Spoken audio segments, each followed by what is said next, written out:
future seventh round. Like, they didn't just decide this would be a great idea. No, I mean, there's a reason why Tennessee decided it was time to move on from Isaiah Wilson and why the Dolphins are taking a very small calculated risk in picking him up. But the risk element of it is tiny when you consider how little they give up here. But at the end of the day, I see a few Dolphins fans trying to say, oh, this is a bad move by Miami. Look at the issues this guy has had. You're actually giving up something for this guy.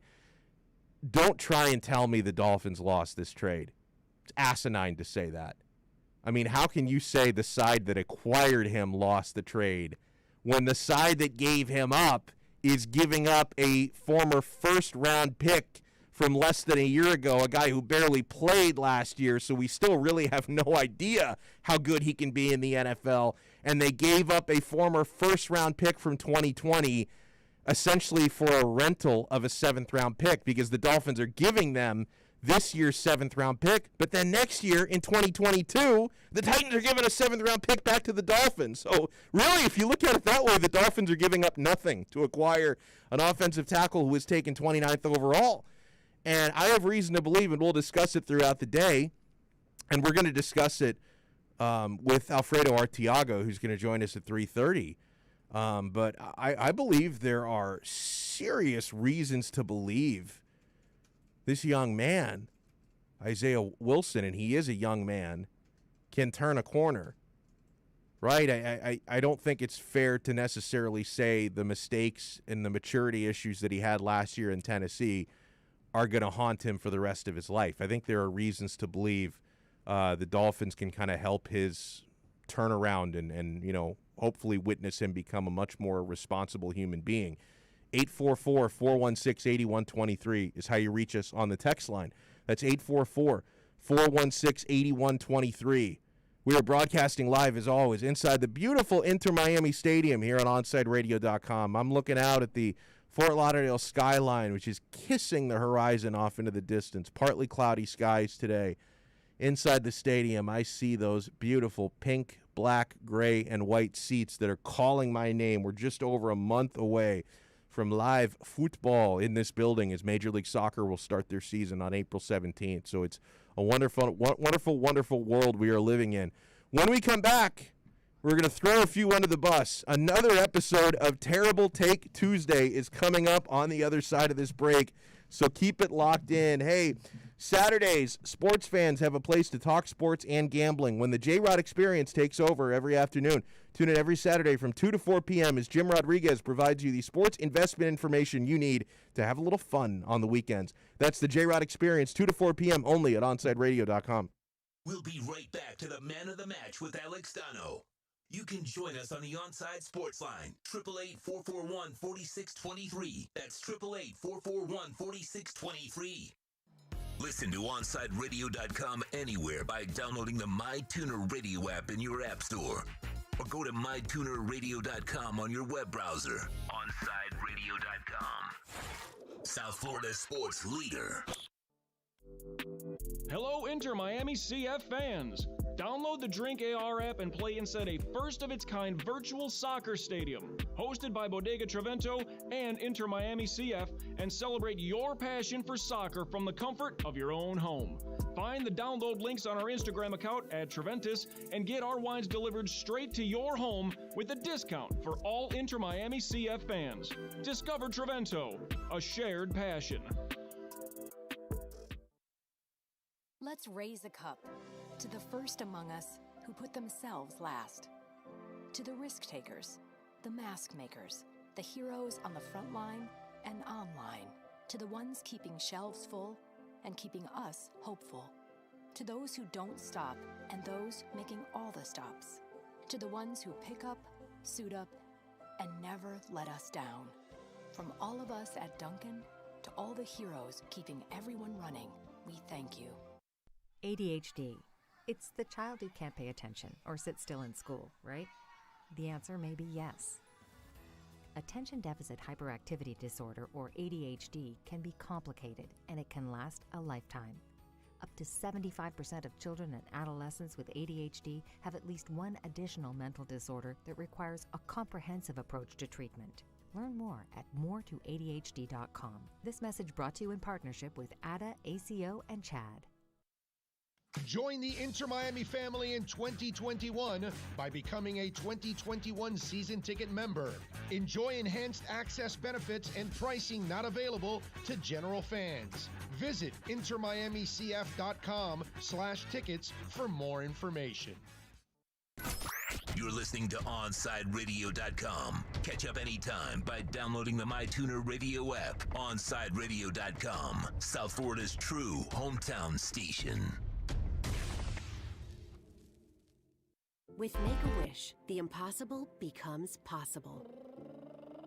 A girl battling cancer can become a race car driver battling the course. The boy showing all the nurses his fire trucks can take the helm of a real one.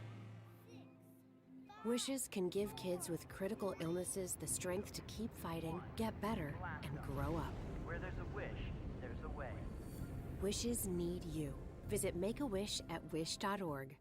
Welcome back to the Man of the Match with Alex Donno. You can reach out anytime on the Onside Sports Line, 888-441-4623. That's 888-441-4623.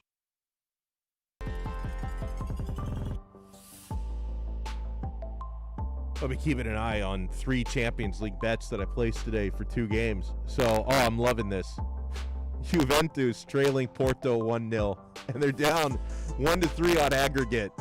So, Tito, for this game, I made 2 bets on this Juventus-Porto game. And obviously, since I am of an Inter Milano persuasion, I always want to hopefully see Juventus lose and not advance, because they could still win this game 2-1, and they would not advance. Or I guess if they were up 2-1, they would go to extra time. But I would love to see them not only not advance and lose this game, but the 2 bets that I have today are Porto plus 1.5, because Juventus are 1.5 goal favorites in this game, so they would have to win by 2 to cover. I just thought that was too much. Like, actually, my predicted outcome for this game was 1-0 Juventus. That's obviously not possible at this point, but I predicted a low-scoring game because Porto, having the aggregate lead, I thought they'd be very conservative and park the bus a little bit. So I've got Porto plus 1.5. That's looking really good right now. And, of course, the jury is still out on my under bet because I bet under 2.5 goals. And I think you have this as well, Tito, for the next game, or for actually they're simultaneous. So for the other game going on, we both have Borussia Dortmund on the money line against Sevilla. Is there any score yet in that game? Do you know? Because we're watching the Juventus game on TV. I got my eye on it over here via the ESPN scoring, but 0-0 on the 22nd. All right, there you go. So we're keeping our eyes. I'm trying to go 3 for 3 today in my Champions League wagers. All right. I got some good ones today. Most of these are food related. I do have one sports related, but we love this. This is our Tuesday tradition here on Onside Radio. It is time for Terrible Take Tuesday. There's always one idiot with a platform. How stupid are you? You're a moron! Anybody can say anything these days. This is Terrible Take Tuesday. Hey, pal. You just blowing from Stupid Town? Lately, I've just been handing out L's to this particular publication, the failing New York Times. So the New York Times, Tito, you remember a couple of weeks ago, they came out with something that really triggered me, and that was a recipe for what they refer to as carbonara, and it included tomatoes, which to any Italian, like, you can't put tomatoes into a pasta and call it carbonara. It's laughable and it's blasphemy.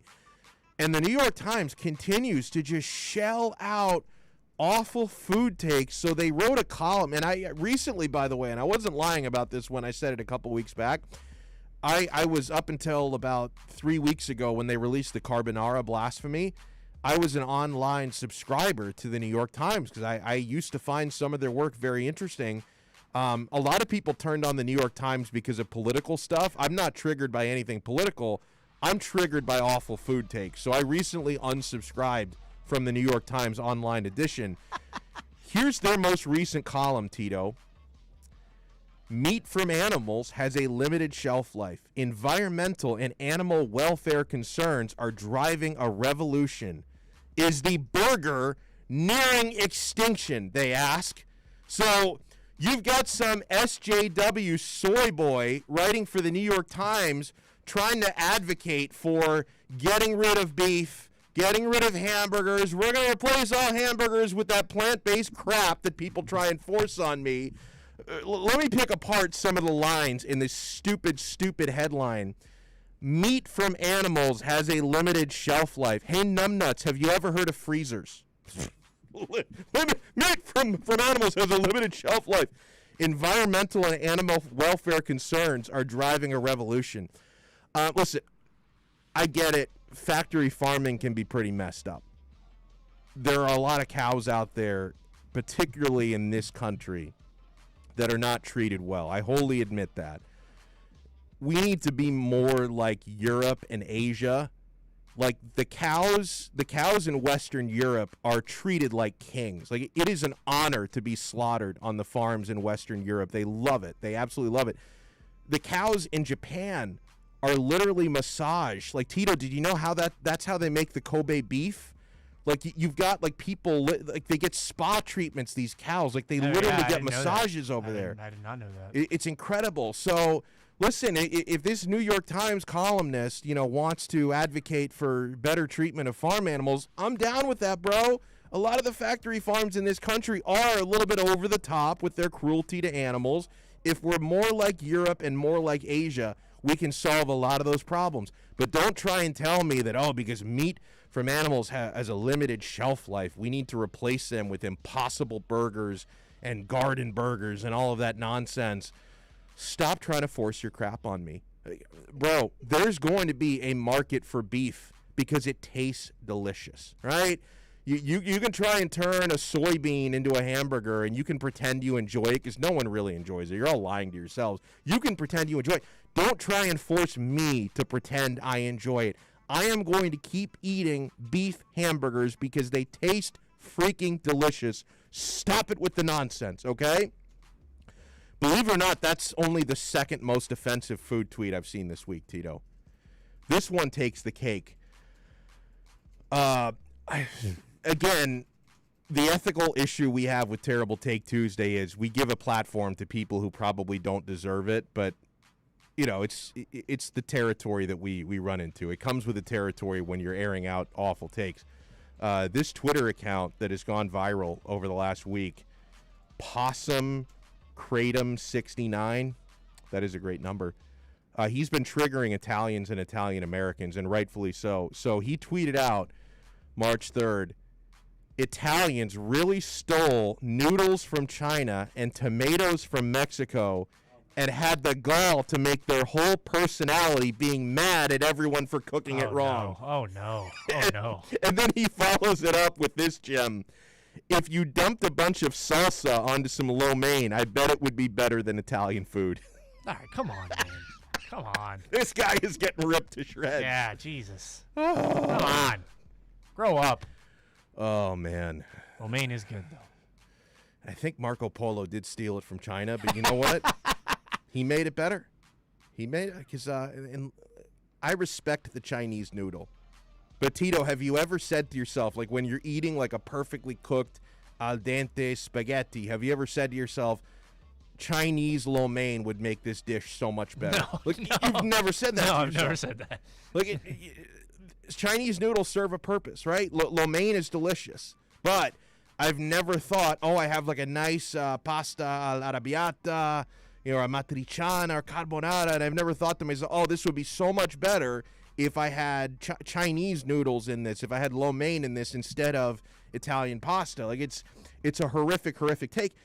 And is it really accurate to assign tomatoes to Mexico? Like, is Mexico the only place where tomatoes natively grow? Like, I don't get that one. I don't understand. Like, I don't understand why he's trying to... it seems like a weird assignment for Mexico, of all things. I mean, tomatoes grow in a lot of places, man.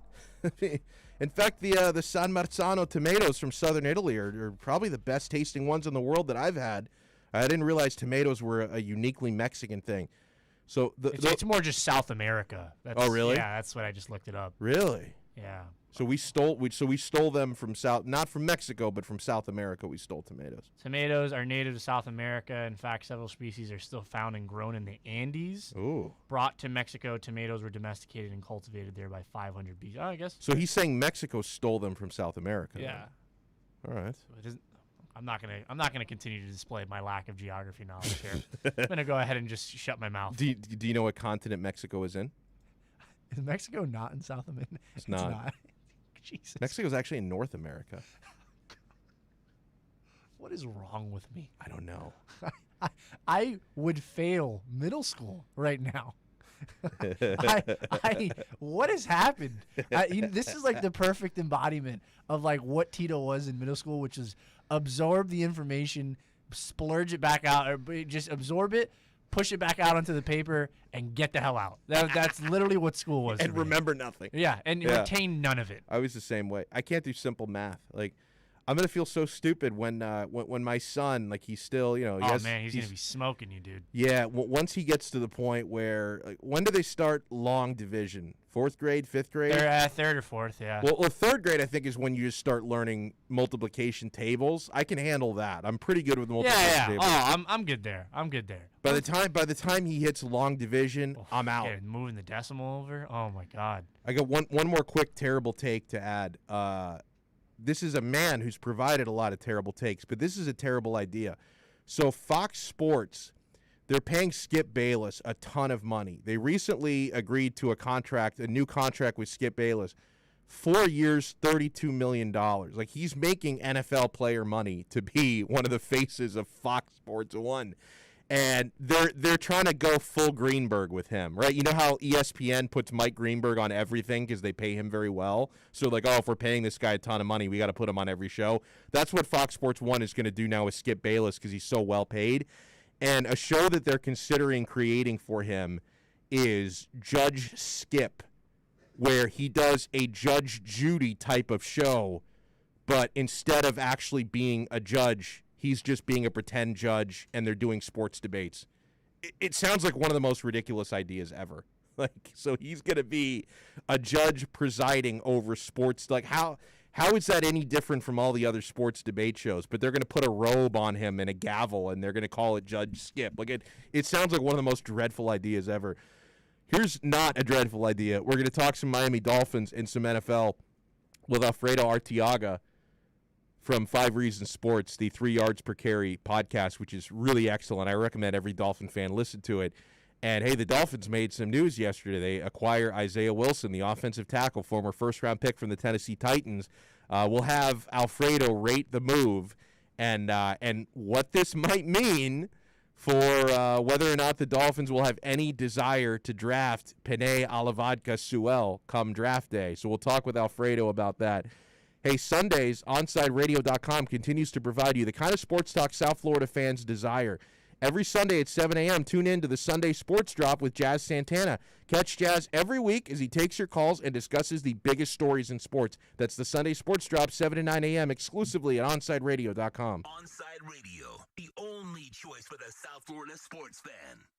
We'll be right back to the man of the match with Alex Donno.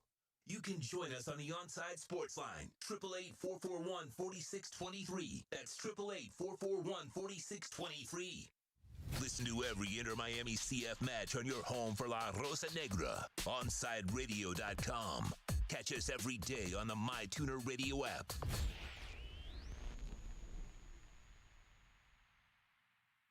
If you missed Onside Zone with Big O, you missed.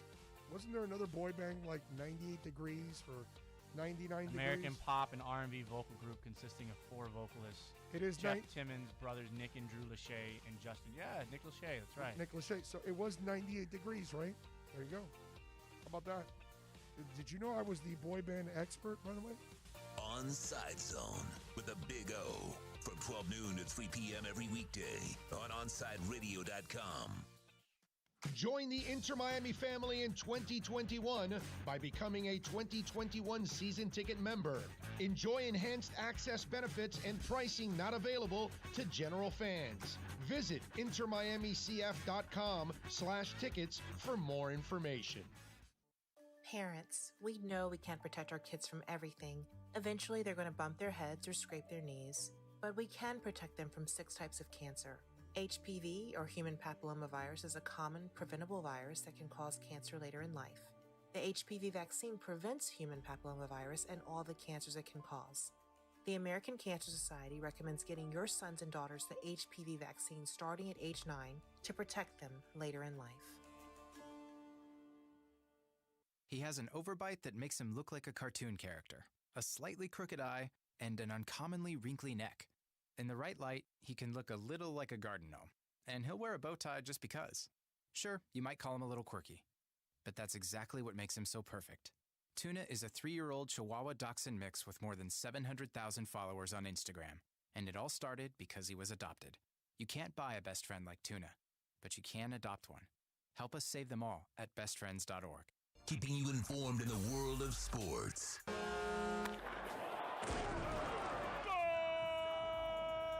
With an OnsideRadio.com sports update. 2 soccer games going right now in some Champions League action. Porto with an early 1-0 lead over Juventus. Juventus down 3-1 in aggregate, so a comeback from Ronaldo and the boys is needed to advance in Champions League. On the other side, Borussia Dortmund just puts one behind the net. Dortmund takes a 1-0 lead over Sevilla. Dortmund with a 3-2 lead on aggregate currently over Sevilla FC. In the NFL news, Miami Dolphins made a trade yesterday acquiring Isaiah Wilson from the Titans. They give up a 2021 7th-rounder, but acquiring Wilson and a 2022 7th-rounder from the Titans.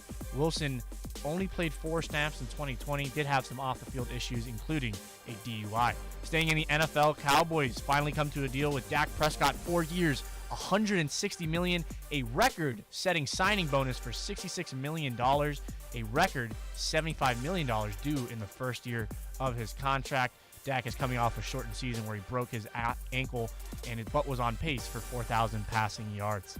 With your On-Site Sports update, I'm Tito Bonacci. Coming up next, it's more of Man of the Match with Alex Donno right here, OnSideRadio.com. You're listening to the station with more live and local sports talk than anyone else in South Florida. OnSideRadio.com. Broadcasting from South Florida to the world. Welcome back to the Man of the Match with Alex Donno. You can reach out anytime on the Onside Sports Line, 888-441-4623. That's 888-441-4623.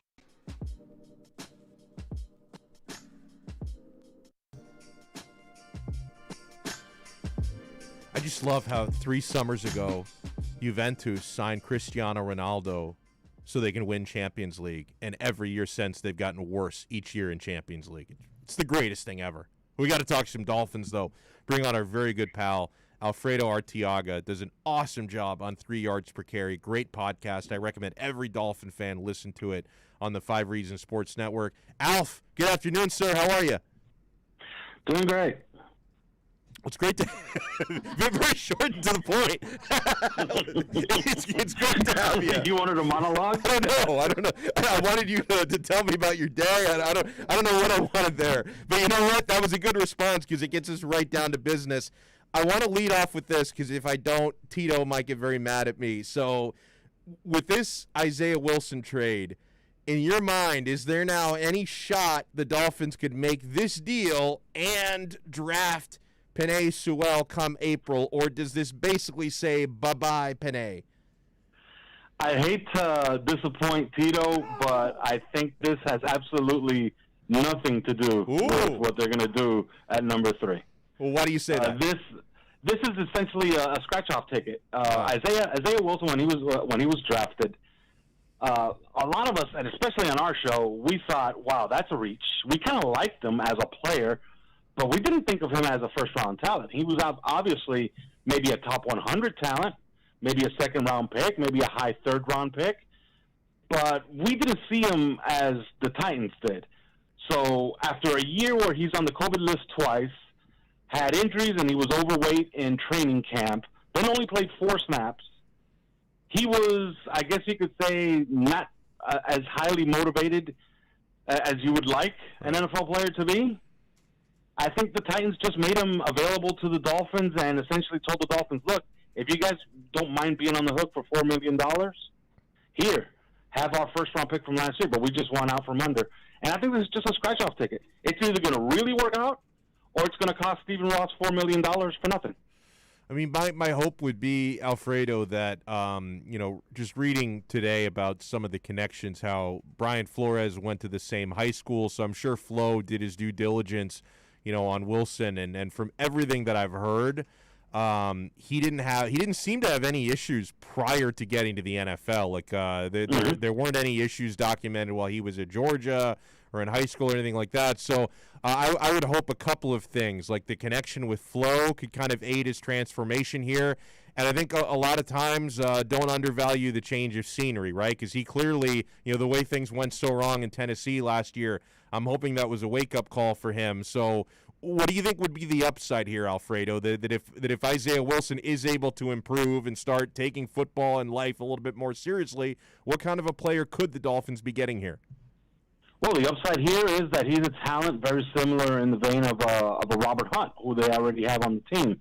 And they kind of really like Robert Hunt as a guard. He was adequate as a tackle, but you could tell that he was a developing player. So the upside here is huge. The upside here is that they found a right tackle to pair with Robert Hunt at right guard, and with Solomon Kinley at left guard and Austin Jackson at left tackle. You have one of the youngest offensive lines in the league, and a pretty talented one at that. So the upside is way, way up there. Like I said, the only risk here is to Stephen Ross, and God bless him. To be so rich where $4 million really just doesn't really matter. Yeah, like he won't even notice it's gone. Like $4 million gone from my account, I had no idea. Yeah, and I'm fond of saying when fans complain about free agent signings, look, it's not your money, okay? I was about to say that word for word, Alf. I listened to your podcast. It is not our money, so it's not our problem. Yeah, it's not our problem, so it's only Stephen Ross's $4 million. If it doesn't work out, okay, it's not going to bother anybody one bit. It's not going to hurt anybody. If it works out, Chris Greer made yet another really, really good move.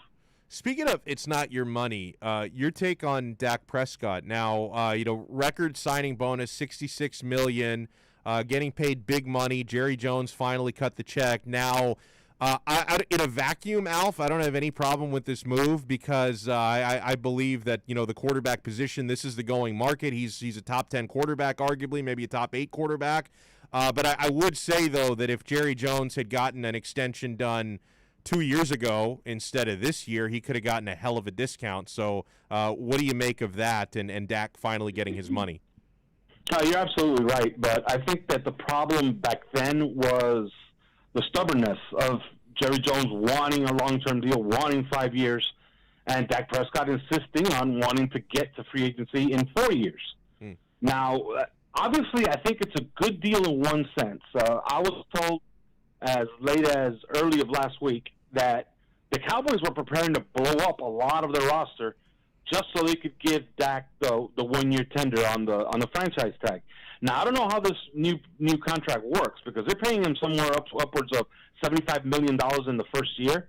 Yeah. But all of a sudden, it looks like they're going to try to keep Lawrence, and they're going to try to keep Michael Gallup. So, evidently, how they structured this deal saves them. Yeah, I think it's backloaded. I don't know the exact figures, Alf, but I remember seeing that the deal that they signed would be for this coming season $15 million cheaper than franchise tagging him would have been for next year. And then I think that there's a gamble for Jerry Jones because Adam Schefter was speculating that Jerry may know that the next TV deal that the NFL is going to sign is going to be gigantic, right? So maybe he's already projecting how a year from now the cap is going to go way up.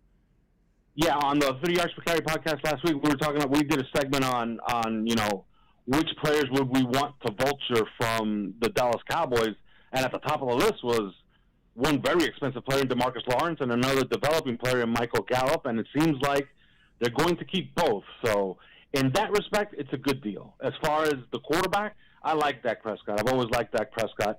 It's just, we got to figure out, how does that team win? Because they really haven't won with Dak Prescott lighting it up. They've won it. They've won games when their defense was good and when they ran the ball in excess of 350 times with Zeke Elliott. So he hasn't shown he can carry the team, but he's going to have to going forward.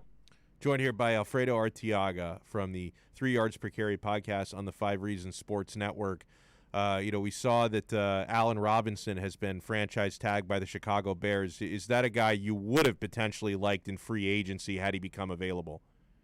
Allen Robinson is a great player, but no, he didn't fit the Dolphins at all. He was going to be expensive, and his talent is redundant. He's a better version of Devontae Parker, and they already have Devontae Parker on a good deal. They don't need another contested catch guy.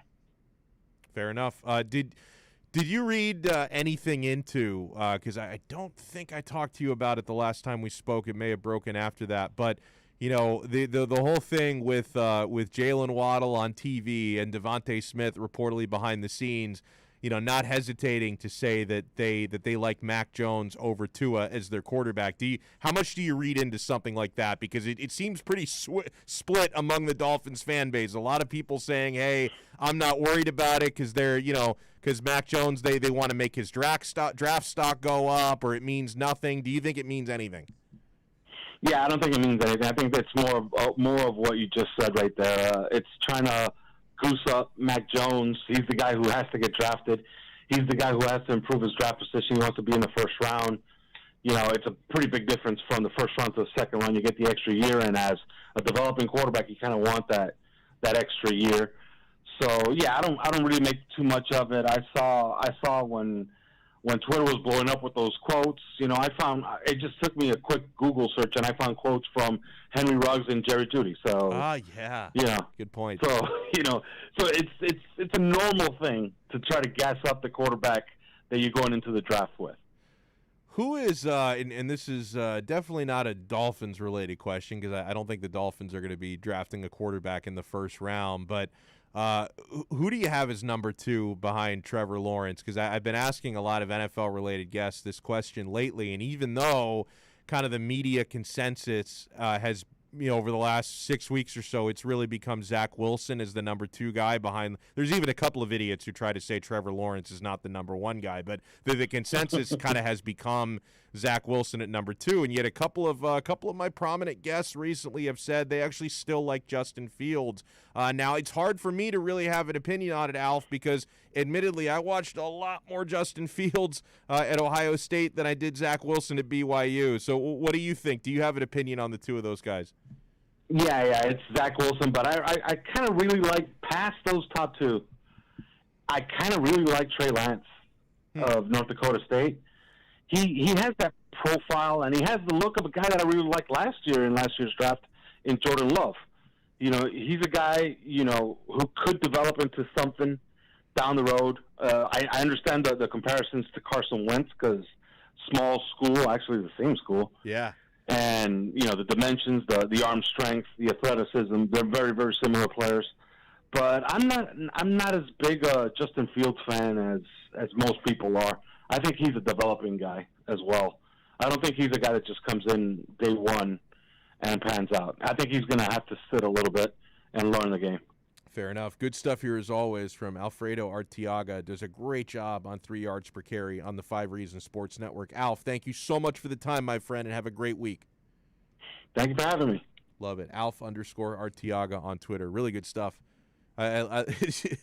You love it, Tito, how to the point he is. I ask him how he's doing. I'm doing fine. Then we get right into the business. Literally, I don't know why you and I were just like hinging on some follow-up courtesy comment there. Because we're used to talking to people like Ira. You ask Ira how he's doing, and then 4 minutes later you ask the next question. Right, good point. 844-416-8123. This is a really odd take by LeBron James. I'm really, really shocked by this. I want to get into it when we come back here on Onside Radio. Hey, weeknights 6 to 7 p.m., catch Game Night with Michael Christian. Listen to the show that provides the smorgasbord that gamers love and sports fans desire. From breaking sports news to the latest in the gaming culture, catch Game Night with Michael Christian from 6 to 7 p.m. exclusively at OnsideRadio.com. We'll be right back to the Man of the Match with Alex Donno. You can join us on the Onside Sports Line, 888-441-4623. That's 888-441-4623. You're listening to the only sports station in South Florida that likes to take your calls. 888-441-4623. We connect with a South Florida sports fan because we are South Florida. Locally owned and operated. 888-441-4623. OnSideRadio.com. South Florida's home for real sports talk. You can connect with us at OnSideRadio.com by sending us a text at 844-416-8123. Save it on your cell phone, 844-416-8123. No better place to send your comments, ask questions, win prizes. OnSideRadio.com, the only choice for the South Florida sports fan. For over 20 years, Mr. Glass has been committed to the safety and satisfaction of our clients. Our products are the culmination of innovative engineering, aesthetic appeal, and the highest levels of quality. Through our legacy, Mr. Glass strives to impart the true meaning of quality, service, and sustainability to new generations. Reputation, experience, and trust is why clients choose Mr. Glass. Live the future now. Locate a dealer near you today. At Baptist Health, we are ready to serve, to treat, to safely proceed with your procedure. We're ready for ER visits and office visits with skilled surgeons, advanced medicine, and multidisciplinary teams. We're ready for new arrivals and new recoveries. We are ready. We're ready to diagnose, treat, and manage anything that comes our way with exceptional care and comfort. With the same preparedness and compassion you've come to expect from Baptist Health. And we are ready. We're ready. We're ready to care for you. Can I get a captain? Captain and what? Captain and Ginger. I can't hear you. Captain and Ginger. He was a captain and Ginger. Captain and Ginger. He was a captain and Ginger. Captain Morgan, official partner of Major League Soccer. Every Thursday, NBA fans can catch one of the best basketball shows in the country when Ethan Skolnick and Ira Winderman host Inside the Paint. Listen to two of the most knowledgeable and connected reporters in the business. Get year-round insight every Thursday at 10:30 a.m. with Inside the Paint on the home for hardcore basketball fans. OnSideRadio.com.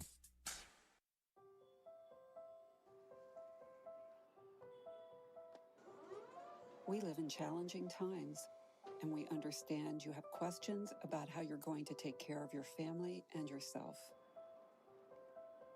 Well, you can trust the Publix is doing everything possible to help. Our stores continue to be open. We're busy restocking as quickly as we can. But please remember to think of others as you shop for the week ahead. This will give your friends and neighbors the opportunity to get what they need as well. Our supply chains are strong, deliveries are being made throughout the day, and our associates are here every step of the way. It's not always going to be perfect, but together we'll make it through this. So let's be safe. Let's be calm. Let's be kind. Visit Publix.com for all the latest information.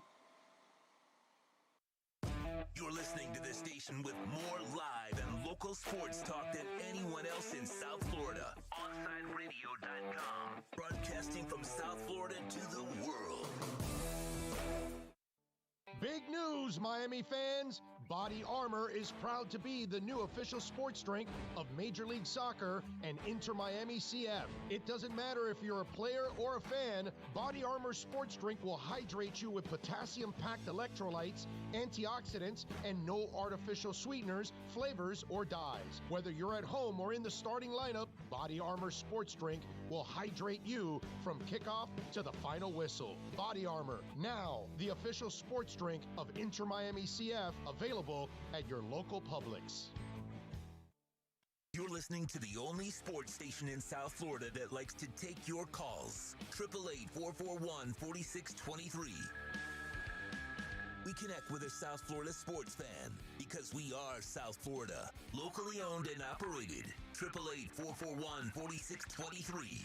OnSideRadio.com. South Florida's home for real sports talk. Welcome back to the Man of the Match with Alex Donno. You can reach out anytime on the Onside Sports Line, 888-441-4623. That's 888-441-4623.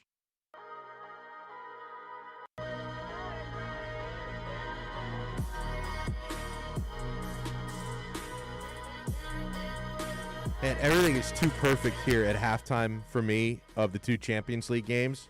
I know there's going to be some madness in the second halves. Like they're both at halftime. The games are simultaneous, which is kind of dumb. Why don't they scatter them? Why don't they have the first game at 1 and then the second game at 3? I don't see why they've got to have the Dortmund-Sevilla game and the Juventus-Porto game at the exact same time. It's not like they're going to manipulate the results. They're not in the same group, so it's not like anyone's going to draw on purpose. They call it the biscotto in Italian. Like, no one's going to do that because it's, different parts of the bracket. It's really stupid.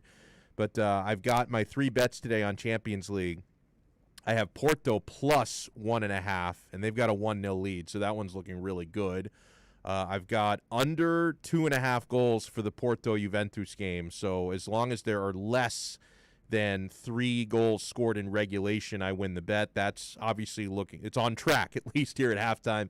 And then Tito and I both have Borussia Dortmund on the money line. I think it was like plus 105 or something when I placed the bet. Dortmund on the money line against Sevilla, and Dortmund is up 1-0 at halftime. Tito, this is going too perfect. Like there's going to be 6 goals scored in the second half. This is mush. This is a mush Tuesday, and we know how this ends. Let's not kid ourselves. It ends in heartbreak. Yeah, life is nothing but pain. This is how we operate. This is so weird. LeBron James asked if he plans to get the COVID-19 vaccine once it's available for him. He said, quote, "That's a conversation my family and I will have. I'll keep that to a private thing." It's weird that when he got the opportunity to praise communist China, he didn't keep that a private thing. Comrade LeBron was perfectly fine praising China and throwing a high-ranking NBA executive under the bus for having the audacity to call out China. Like Tito, how come he doesn't keep that private? Yet he wants to keep his vaccine preferences quiet. And let me be real here. I respect a lot of the work that LeBron James does culturally. I really don't want anyone to think that I'm such a LeBron hater that I don't appreciate the fact that this guy is a really good role model to kids for the most part, right? I mean, if kids want to learn how to disrespect Pat Riley, they can learn that from LeBron. But he does a lot of really good things when it comes to social justice awareness and education. Like, he's got that school. He donates a lot of money, does a lot of charity work, a lot of great stuff. So doesn't it seem odd that he would miss an opportunity to encourage people, to get the COVID-19 vaccine? I'm going to keep that a private thing with my family. Does he have his doubts about it? Does he have anti-vaxxing tendencies that we don't know about? This is really, really strange here. I caught a little bit of First Take this morning, and I thought Stephen A. Smith was dead on, talking about how, the black community has been disproportionately affected by COVID-19. And, there are going to be people in all walks of life, right? White people, black people, Asians, Hispanic, certain people will be hesitant to get the vaccine because they either think maybe they don't need it if everyone else is getting it, or, they're thinking that this Bill Gates put some sort of a mind control serum into this. There are a lot of conspiracies out there. So you would think a role model like LeBron James could actually tell people, set the example, hey, listen, I'm a healthy young man, so I'm not eligible to get it today, but when my time comes, I'm gonna get it. That would seemingly be a really important thing for a guy like LeBron James to announce, because he is a role model to so many. Very, very weird opportunity missed for LeBron. I don't know why he's being so private about that.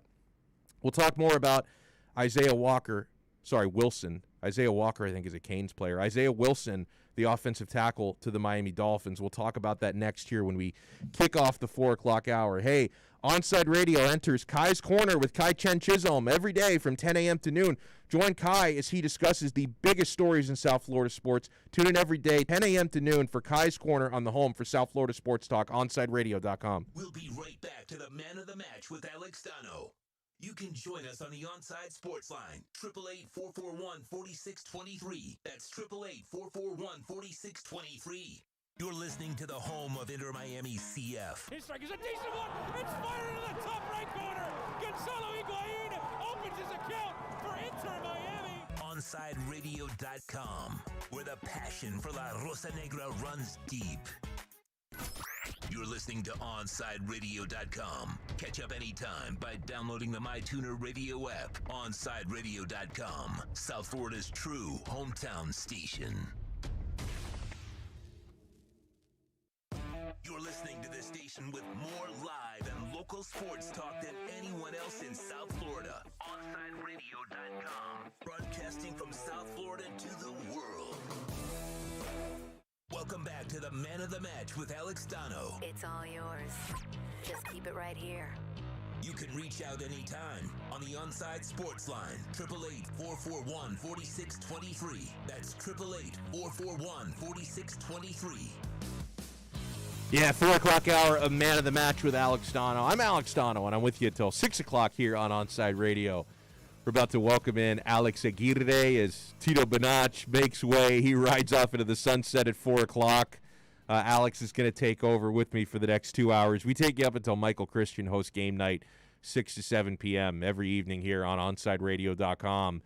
There's so many different ways now to listen to us and watch us live here on Onside Radio. We hope you guys are taking advantage of all the options. I'm in the YouTube chat right now. We stream video live on YouTube every single day, every single show from 8 a.m. to 7 p.m. and the weekend shows as well. Stream all over YouTube. We stream on Twitch as well for you gamers. I know our guy Michael Christian is all over that. Toast is all over the Twitch. The gamers can stream us on Twitch. And if you're streaming audio only, which is, the best way to listen to us, say in the car during your commute, I always punch up the station through the Bluetooth in the car. I mean, most cars, I would say, have unless you have like a really old ass car, most cars have the Bluetooth capability. So if you pull us up on a mobile app, I've been using the radio.net app, which is one of the newer ones that we've been improved on. Radio FM, I also really like. MyTuner Radio was the original first app that we were ever on. You could listen to us live on the Podbean app as well, which is a really good mobile app. It's almost like a social networking platform as well. Like you can create a profile and connect with us on Podbean. So that's another way to join the community. All you have to do is download one or all of those free apps, search for Onside Radio, make us your favorite station, and you listen, no charge, to your heart's content. And so you can also subscribe to the replay podcasts all over Apple Podcasts and Spotify as well to catch up on everything you missed. 844-416-8123 is how you get us on the text line. That's 844-416-8123. Kenneth from Cleveland is live in the Boom Boom Room. He said, Donno, there's a board meeting room in the VIP. Sending the limo for me. Oh, that is great. I'm getting the first-class treatment from Kenneth in Cleveland. He's adding me to that board in the Boom Boom Room. I want to get Tito in the Boom Boom Room, but he's got to watch the rule that was set by Kenneth in Cleveland. Tito has to watch Smokey and the Bandit, and he's got to watch Top Gun before he's allowed in the Boom Boom Room. I want to get Alex Aguirre in the Boom Boom Room as well. Have you ever seen Top Gun, Alex? Oh, he has. Have you seen Smokey and the Bandit? No. Okay, so you only have one to go. Tito's got to watch both. So Alex Aguirre is already halfway into the Boom Boom Room. It's going to be crowded. It's going to be a sausage fest if we let too many dudes into the Boom Boom Room. Because Big O's already in there. Kenneth from Cleveland. I'm invited to the Boom Boom Room. If Tito and Alex, we're going to need some more girls in that Boom Boom Room to balance out the party a little bit. But I always love hearing from Kenneth in Cleveland. What a great, great dude. Oh, man. Texter writes in, we were talking earlier in Terrible Take Tuesday about some dude who just despises Italian food, who says that Italians stole noodles from China and they stole tomatoes from Mexico, and then our whole shtick is hating on people who don't cook them correctly. asinine take. Texter writes in, everyone loves Italian food. When my son was a tiny child, he always craved Italian food with garlic bread and spaghetti being his favorite dish, which continues to this very day. You know, I sometimes want to get my son DNA tested to make sure he's mine. My kid hates pasta. Oh, my God. It's bizarre. What? My 3-year-old hates pasta. Like, it makes him gag. Wow. He hates pasta, but he loves pizza. So okay, all right. I mean, it's hard not to like pizza. You know, Donno, I can understand your frustration there. My lovely girlfriend is Peruvian, and she considers Peruvian food to be of the almost elite cuisine, which there's a fair claim to make. Peruvian food is pretty damn It is good, yeah. It's really good. But she doesn't, share the same affinity that I do for pizza. Really? And it's very bothersome. I'm going to be honest with you. Wow, it's everyone really, loves really pizza. bothersome. Right? Like, how can anybody not like pizza? Well, like, pizza is so loved that you can find a bunch of idiots in like 40 different countries who claim their country makes better pizza than Italy. Like, that's how. Like, you talk to clowns in Chicago, and they got their Midwestern accents, and they're talking about how their pizza is the best. Like, your pizza it's a quiche. Like, it's not even a pizza. And it's a tomato pie. It is, yeah. It's it's the thing too. Like, I think you and I talked about this. Like, Chicago pizza, it wears you down, right? Like, two slices is like, all right, I am KO'd for the evening. The regular pizza, I could slam 5 slices, and potentially 6. And I'll be honest, I've slammed an entire personal size Chicago pizza before. I'm capable of doing it, but there's a lot of buyer's remorse afterwards. Is the thing. Like, if I slam like an entire Neapolitan style pizza, then as long as I don't like load up on too much dessert or anything afterwards, I didn't have too much of an appetizer, I'm fine for the night, right? But if I'm eating like a personal size Chicago pizza, and God forbid I slam the entire thing, because one thing you have to think about is the leftover's not very good for that, right? So if you've got like shelf life on a Chicago pizza, it's awful. So if you have like one of the personal size Chicago pizzas, and then you've eaten 2/3 of it, and you're like, oh, should I take a piece home? And no, it's gonna suck tomorrow. Like I'm just gonna eat it. Right? As terrible as I feel right now, at least I'm getting my money's worth. Right? Like, as awful as I feel right now, I'm gonna eat this final piece, so I'm not taking it home for nothing, because it's not gonna taste good tomorrow. So you have to finish it, and then. It takes a couple of months off of your life when you finish one of those things. Like, it's a real trade-off. Like, it's ooh. This isn't anything NFL related, but Dortmund with another goal. They have a 2-0 lead. And Juventus is still down to Porto. That's right. Woo! It's a great start for the betting boys here at Onside Radio. Oh. Let's go. Told you should have gotten in on this Juventus Porto game, Tito. Why are you so? My soccer bets have been crushing it lately. You have been. But here's the thing, Donno. I am a mush. Okay. I'm glad you stayed away. Like, look, I'm looking at this 2-0 Dortmund lead. Do you think I feel any bit comfortable that this is going to finish off? Yeah, they're going to lose 3-2. Yeah, we know how this ends. Yeah. Okay. Any bit of luck is a fluke and a swipe of mercy from the betting gods on my part, okay? Yeah. Anything else is just pure misery. That's all I know. Fair enough. And yeah, there's still a ton of time left in both these games. Like, the Porto Juve game is only in the 49th minute now.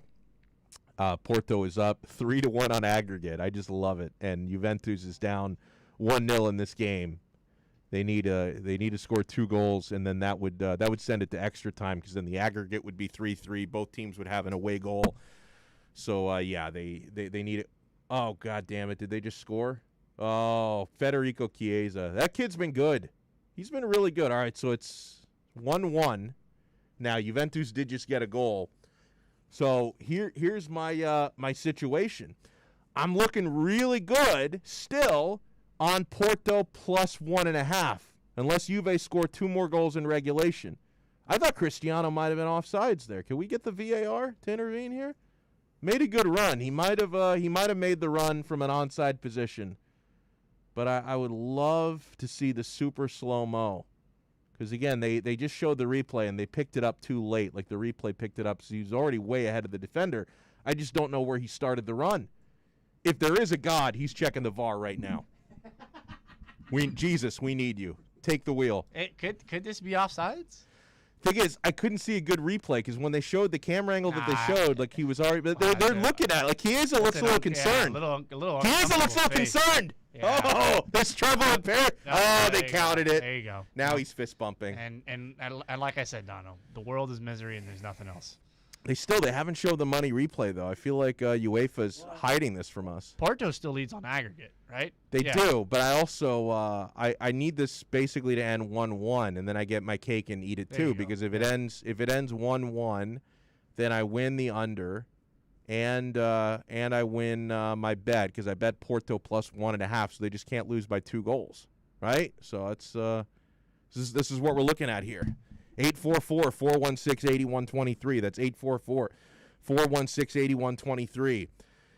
Good piece by Dave Hyde in the South Florida Sun Sentinel. He explained why Isaiah Wilson was so cheap, right? I mean, how do the Miami Dolphins manage to acquire a guy who was taken in the first round just 11 months ago, and they get him in exchange for a 7th-round pick this year, and they get Wilson and a 7th-round pick for next year. So on paper, that's a steal. You do the math, and the Dolphins committed highway robbery, right? I mean, on paper, the Dolphins just got a guy who was seen as good enough, 11 months ago to get drafted 29th overall, playing offensive tackle, which is a position the Dolphins can use, certainly, right? Because you can move Robert Hunt inside, and you can have now Austin Jackson and Isaiah Wilson if things work out with Wilson as your offensive tackle. So things are looking up for the Dolphins. So how do you get a guy who was a first-round pick last year at such a cheap price? Dave Hyde writes, it's a no-lose situation for the Dolphins on the one hand. A swap of 7th-rounders for a tackle just taken last year in the first round, maybe they got something for nothing, he said. But that said, you don't know the extent of Wilson's behavior in the manner NFL teams must. But Tennessee State Police broke up a party Wilson attended in training camp, and he seemed to consider jumping off a 2nd-floor balcony. I would love to know more about that. Was that like an Almost Famous situation, or was it like a suicidal? Idea. Like was he gonna like jump off the balcony like to screw around? Because we're talking 2nd floor. Like 2nd floor is not like 20th floor. It's a whole different conversation. Dortmund got a goal taken away. Dortmund did? Yeah, I guess penalty. It was a penalty kick, and then the goal was overturned. They gave a penalty kick, and then the penalty kick was saved. So this has been an awful 4 minutes. Just a complete turn of momentum. Didn't I tell you everything was going to go to shit? Like we go from 3 minutes ago. We thought Dortmund had a 2-0 lead, and we thought maybe they would overrule the Juventus goal. And now we're 1-0 with Dortmund, and it's 1-1 in the Porto Juventus game. So this is absolutely this is turning sideways. This is brutal. This is really going bad here. So going back to this Isaiah Wilson story, the balcony thing is weird. So he seemed to consider jumping off a 2nd-floor balcony. He lost control of his car, hit a concrete wall, and was charged with DUI. And he played 4 snaps as a rookie, in part because of COVID-19 restrictions. You also know Tennessee general manager John Robinson had no contact with Wilson since December and said last month the tackle needs to make a, quote, determination on whether he wants to do what it takes to play pro football. So, translation, they didn't think that he's really committed to the sport. That's the translation. Interesting. He finally, that Wilson came from a similar Brooklyn background and attended the same lavish poly prep county day school that Dolphins coach Brian Flores did years earlier. Can such a shared background help Flores save Wilson's career? It seemed to be part of what the Dolphins are betting on. Wilson even ran the Wildcat as the featured running back on a play at poly prep. This one, to me, it's obviously a very low-risk move, okay, because you're giving up basically nothing for a former first-round pick who's barely played. So, for all intents and purposes, Isaiah Wilson is a rookie, right? He's heading into his 2nd year. The kid played 4 snaps last year right? 4 snaps. Didn't even have an offseason last year because of COVID. Nobody did. So he's essentially going in now to his rookie year, and he was a 29th overall pick in the draft 11 months ago. So this is as low risk of a move as you can make. And you talk about giving up a 7th-round pick. First of all, it's like a loan of a 7th-round pick because you're getting a 7th-round pick back for the following year. So you're not really giving up anything. And even if you can say, hey, we're giving up this year's 7th-round pick, how often do 7th-round picks actually turn into productive players? Jason Sanders was a 7th-round pick. Good luck naming another great, at least in recent memory, 7th-round player that the Miami Dolphins have drafted.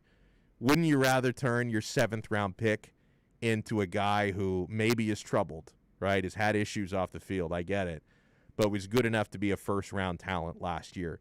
That, to me, seems like a better use of a 7th-round pick than actually spending your pick in the 7th round, right? I mean, does it seem like a better use of that pick to take a guy who was a first-round draft pick last year versus taking a guy who's a 7th-round draft pick this year? I like this a lot. As far as the off-the-field stuff, yeah, there's some alarming things there, okay? And some of these bullet points were listed here on this story on CBSSports.com.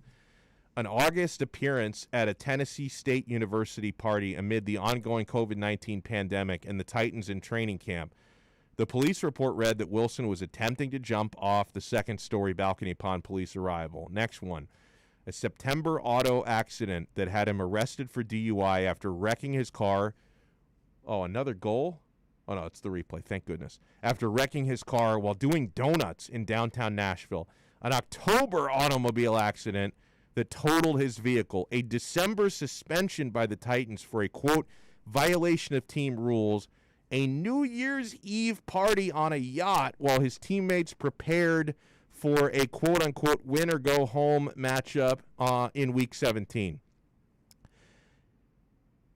DUIs are bad news, guys. Let me just get that out of the way. DUIs are not good, and I wish people took that more seriously. I wish people took the idea of not stepping behind the wheel drunk more seriously, because it's one of the most reckless, careless, dangerous things you can do. Now, in the case of Isaiah Walker, it's a mistake, all right? And I put that down as a maturity thing. When you're talking about the sins that this man has committed, at least you're not talking about him beating up women, committing violent crimes. All of the things that we listed here are the infractions that Isaiah Wilson has committed over the past year. These all, to me, come down to immature things. So I have a hope that there's a way out of that pattern for him. I have a hope that there is. I like the fact that he and Brian Flores, I think, can forge a pretty special relationship, having gone to the same high school. They actually had even some coaches and teachers in common, and I think Flo can connect with him on that level. And I would also hope that Isaiah Wilson is going to realize that with things having gone so bad in Tennessee, if this isn't a wake-up call, I don't know what is. Like, if you don't realize, I'm not going to have more than maybe one more chance here. That I've already used up one of my lives in this league. Maybe you get 3 strikes. He's already used one of them, okay? So I hope that Isaiah Wilson has a wake-up call that if I want to continue to be a professional football player, I can't screw up again the way that I did in Tennessee. So I think there's hope here. I don't think he's completely lost, right? It is comforting to me to have heard repeatedly over the past 16 hours that he didn't have any issues at Georgia. Like, when he was in college, didn't have any issues. Nothing documented, at least. Didn't have any issues documented in high school. Like, this isn't a guy who's got a pattern of concerning, terrible behavior going back to him being a teenager or anything like that. All of his issues were last year after, getting his payday, getting his signing bonus, making it to the NFL. So I'm hoping there's a way to work through that stuff for him. I take comfort in that. When we come back, we're going to talk some Miami Heat and some Florida Panthers with good friend of the show, Jeremy Taché from Fox Sports Florida, here on your home for Miami Heat fans all over the world, OnSideRadio.com. We'll be right back to the Man of the Match with Alex Donno. You can join us on the Onside Sports Line, 888-441-4623. That's 888-441-4623.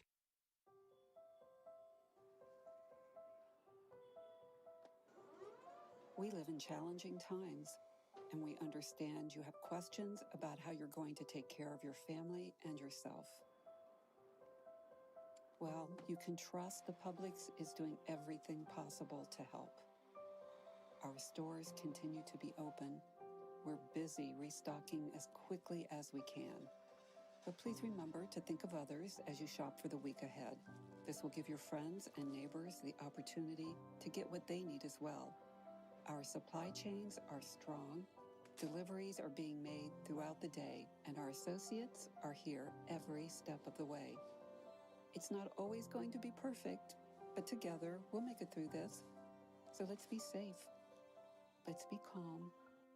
Let's be kind. Visit Publix.com for all the latest information. You can connect with us at OnsideRadio.com by sending us a text at 844-416-8123. Save it on your cell phone, 844-416-8123. No better place to send your comments, ask questions, win prizes. OnsideRadio.com, the only choice for the South Florida sports fan. Hey Panthers fans, Dave Dwork here with some awesome news. Every Saturday, I'm going to bring you the latest on everything to do with the Florida Panthers with Chirping the Cats Radio. Saturday mornings from 10 to 11 a.m., we'll dive into the state of the team, recap games, and hear from past and present Panthers players, and plenty of other great hockey guests too. Got questions about the Panthers? Call or text the show and we'll break it down. Don't miss Chirping the Cats Radio, Saturday mornings from 10 to 11 a.m., only on OnsideRadio.com. He has an overbite that makes him look like a cartoon character, a slightly crooked eye, and an uncommonly wrinkly neck. In the right light, he can look a little like a garden gnome, and he'll wear a bow tie just because. Sure, you might call him a little quirky, but that's exactly what makes him so perfect. Tuna is a 3-year-old Chihuahua Dachshund mix with more than 700,000 followers on Instagram, and it all started because he was adopted. You can't buy a best friend like Tuna, but you can adopt one. Help us save them all at bestfriends.org. ADHD. It's the child who can't pay attention or sit still in school, right? The answer may be yes. Attention Deficit Hyperactivity Disorder, or ADHD, can be complicated and it can last a lifetime. Living with a condition can sometimes be a challenge. It may take years to accept a formal diagnosis, and it's not always easy to find the right treatment plan.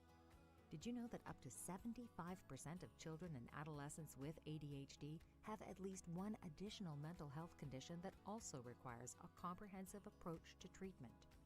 ADHD guidelines were recently updated to reflect the need to screen for associated disorders. Be sure to talk with your child's doctor about proper screening and visit moretoadhd.com for additional information. That's moretoadhd.com. This message has been brought to you in partnership with ADA, ACO, and CHAD. Welcome back to the Man of the Match with Alex Donno. You can reach out anytime on the Onside Sports Line, 888-441-4623. That's 888-441-4623.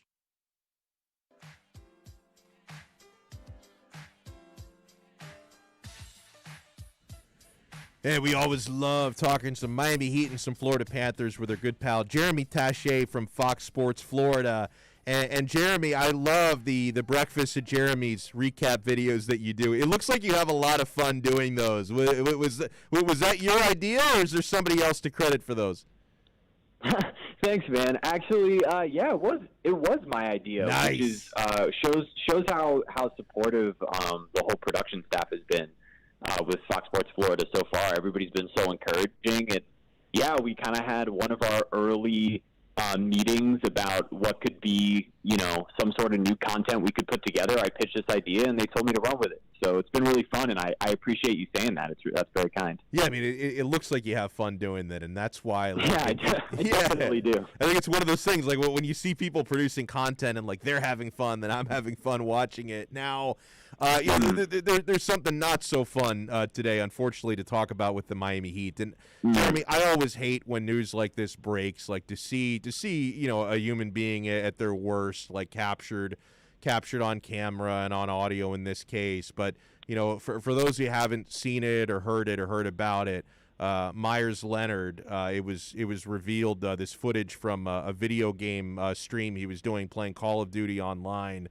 where he utters an anti-Semitic slur, and it was really shocking to see it. And I think, Jeremy, everyone is kind of wondering what happens next. It's really hard for me to imagine that he's going to be a Heat player for much longer. What's your takeaway from all this?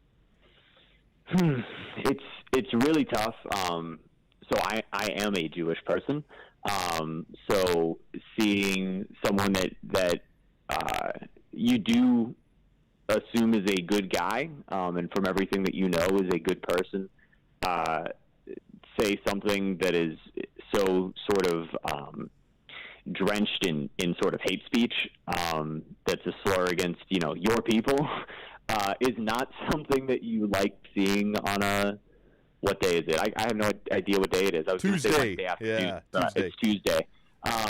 So on a Tuesday afternoon, I also I don't know what's next for Myers either. Obviously, and being with the Heat, I'm not even sure how I feel about everything that has happened today in regard to the sort of conversation around it. And I really have appreciated, one way or another, no matter how you feel about, specifically this incident, one thing that I've really appreciated is some of the dialogue that's been brought up by colleagues about anti-Semitism in general, and hate speech in general. And so I'm someone who tends to look at like the silver linings to anything, and so anytime that we could be having a larger and broader conversation about hate speech and about how that affects people, I'm not happy about the incidents that would ever cause that, but I am happy that we get to have those further conversations. And I will take a second to actually plug the work of the ISSJ, which is the oh God, what is ISSJ? I'm forgetting the actual initials right now. I can Google it real quick. No, I got you. The Institute for Sports and Social Justice. That's what it is. Nice. Institute for Sport and Social Justice. I apologize for forgetting that for just a moment. This is all quite a bit going on, but I've actually done some work with ISSJ. They're led by Dr. Richard Lapchick, who was one of the great sports civil rights leaders who worked with the likes of Muhammad Ali in the 60s and is friends with Kareem, and has sort of gone from there, and they're constantly working with people in all sorts of different communities, and specifically within sports, ranging from doing lectures and presentations and interactive work on gender violence to racial strife to anything. And so I would say if you're looking for anybody to look toward whenever any of these types of conversations come up, I would always look for Dr. Lapchick and ISSJ. That's very well said here. Jeremy Taché from Fox Sports Florida joins us here on Onside Radio. And yeah, man, I think it's very worth pointing out that when stuff like this happens, it's obviously not good, the event itself, but I do take a lot of comfort in that it can turn into a learning experience, and I think that can be said also for Myers. And like you said, I don't really know a whole lot about the guy. I mean, it seemed like he had a fun personality and all that, and this is obviously a very alarming thing that he said. So I would hope he as well can learn from this. I think there's a road to redemption for everybody. So I hope that oh, sorry, I'm sorry to interrupt. I will say that like it's not, and I think that you acknowledge this properly, like it's not a mistake, to have said a word like that. Like if you watch the video, there is a bit of almost a search for the word. And so regardless of what that sort of apology ends up being, whether it's truly heartfelt or, a notes app, the damage of it is done. Like that's already happened, and those of us who are affected by it are negatively affected by it, period. And it's the type of language that exists in some nasty parts of the internet and stuff like that. But I will also say, I wholeheartedly agree with you that there should be a space for people to learn, and to grow from there. And so I hope that that's what ultimately happens, like with the Heat fan base because of this talking point, and then in particular, with anybody in the Heat fan base who was unaware or maybe naive to anything like this. And then from there, I hope that Myers grasps sort of the gravity of what was said. And I obviously am in the space where I believe that Coach Spo and Riley and Harrison, and Mickey Harrison, they will handle this in however they see appropriate for the organization and the teammates and everybody. But certainly disappointing, and hoping to see this as a room for growth for everybody involved. It was strange watching the All-Star festivities on Sunday and having no Miami Heat representation whatsoever. But I also see the positive in that, Jeremy. Like I wish that people like Bam Adebayo and Jimmy Butler, I wish they'd been named All-Stars so that their work could be recognized this year. But then I also, maybe a little bit selfishly, I say, hey, these are guys that have had injury issues lately, and Duncan Robinson, I think, was also kind of hoping to be invited to the 3-point, and he wasn't. So I'm actually kind of grateful to get some rest for these guys. How important do you think that extended weekend off could benefit these guys in the second half of the year? Yeah, I think it could be a total blessing in disguise for this team. In a huge way. Just like you said, it is a shame that Bam Adebayo and Jimmy Butler were not selected for this All-Star game. I understand the argument against Jimmy for games played purposes, but if there's he could not be an All-Star and simultaneously be in the MVP conversation, because it's so obvious how valuable he is to the Heat and how much better they are when he's on the floor, and not enough ever gets said about what Bam Adebayo does on both sides of the floor. But for both of them to get the time off, for even the guys who were on the team who didn't even have to pay attention to the All-Star weekend because of the fact that none of their guys are involved, right? Like if they wanted to totally tune it out mentally, they could as well, because even Duncan's not in the three-point shooting contest. And these guys have talked a lot about how they don't want to talk about the Orlando bubble anymore, but that there was a big adjustment to coming back to this season that I think maybe they weren't totally mentally prepared for when having their short break, having some changes in the roster, and then going to traveling all over the country. And I think now that they're in this space where they've clearly adjusted, yes, there's still been a couple of disappointing losses randomly sprinkled throughout there since Jimmy Butler returned in late January. But I would also say, this team's looking a lot more like the team that we were accustomed to back in that bubble. And so by getting now a week or so, or 9 days here, to just sort of take a deep breath, reset emotionally, mentally, physically, and head into the second half, I think it's a huge advantage for them. As much as I look forward to the breakfast at Jeremy's recap coming out tomorrow, I want to talk about the Panthers game tonight first. A big game against Columbus. The Panthers come off the regulation loss to Carolina. They're still very good this year, third place in the division. And I think, Jeremy, a narrative that's kind of interesting to me, because people love to pick apart Bobrovsky, who didn't have a great year last year. But the way they talk about Bob, you would never guess. He's 8-2-2 on the year. I think he's been better. He's been better than people give him credit for this season. And he's also he's been really good against Columbus since leaving Columbus. That's his former team. So I think the Panthers could be in store for a good performance tonight. What do you think? Yeah, it is so funny you say that. The Bobrovsky thing sort of reminds me actually like the expectations that fans have of well, it's what we've talked about recently of Tyler Hero, for example, comparing him to what he could be as opposed to what he is when he's actually on the floor. And I think because Bobrovsky had so many incredible moments earlier in his career, everybody, expects some of those same individual moments, but he's been very solid this season. The Panthers have won a lot of games when he's in net. And like you said, I mean, they've played well against Columbus. They're coming off of what was a pretty disappointing loss. They hadn't been beaten down like that in a while. And to lose 4-2 in regulation, most of their games have been close, particularly with Carolina, where all of those games went to overtime or to a shootout. I think the Panthers will come back sharp tonight.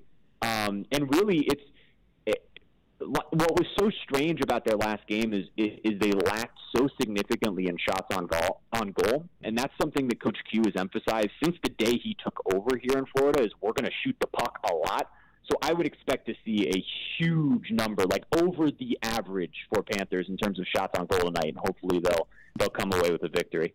Yeah, I hope so too. And really good stuff as always. And I really appreciate the perspective on the Myers-Leonard stuff as well, man. Jeremy Taché always brings it. You guys can follow him on Twitter at Jeremy Taché, and of course check out his great work for Fox Sports Florida. He also produces the Swings and Mishes podcast for our good friend Craig Mish. Jeremy, thank you so much, my friend. Have a great rest of your week.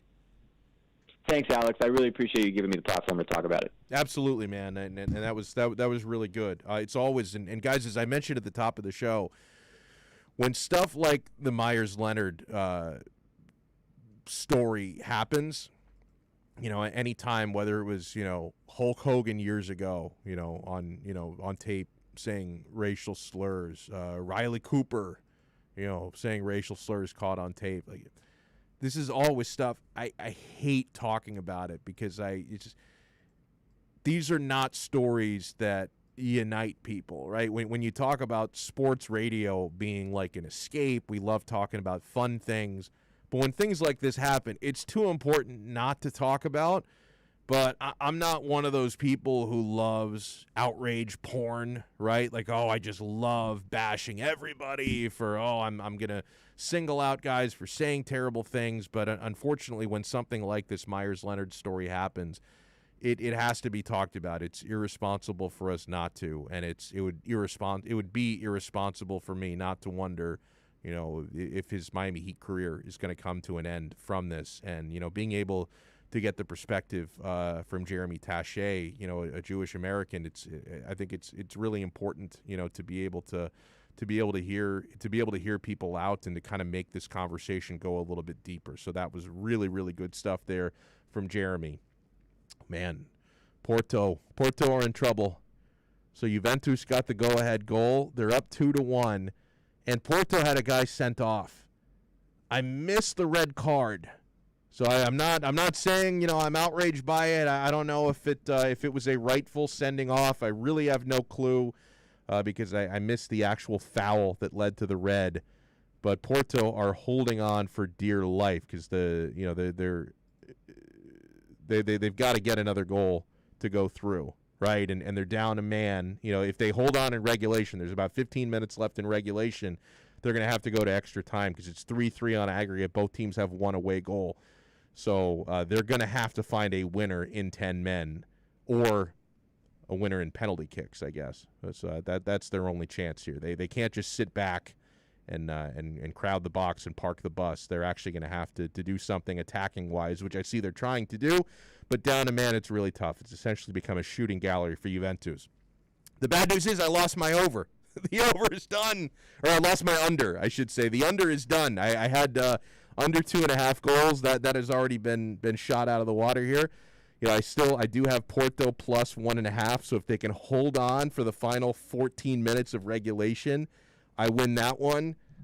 Tito and I have Borussia Dortmund on the money line. I think they're still up 2-1 against Sevilla. Yeah, they're still up 2-1 or Dortmund. So the best I can do here is 2 out of my 3 Champions League bets hitting today.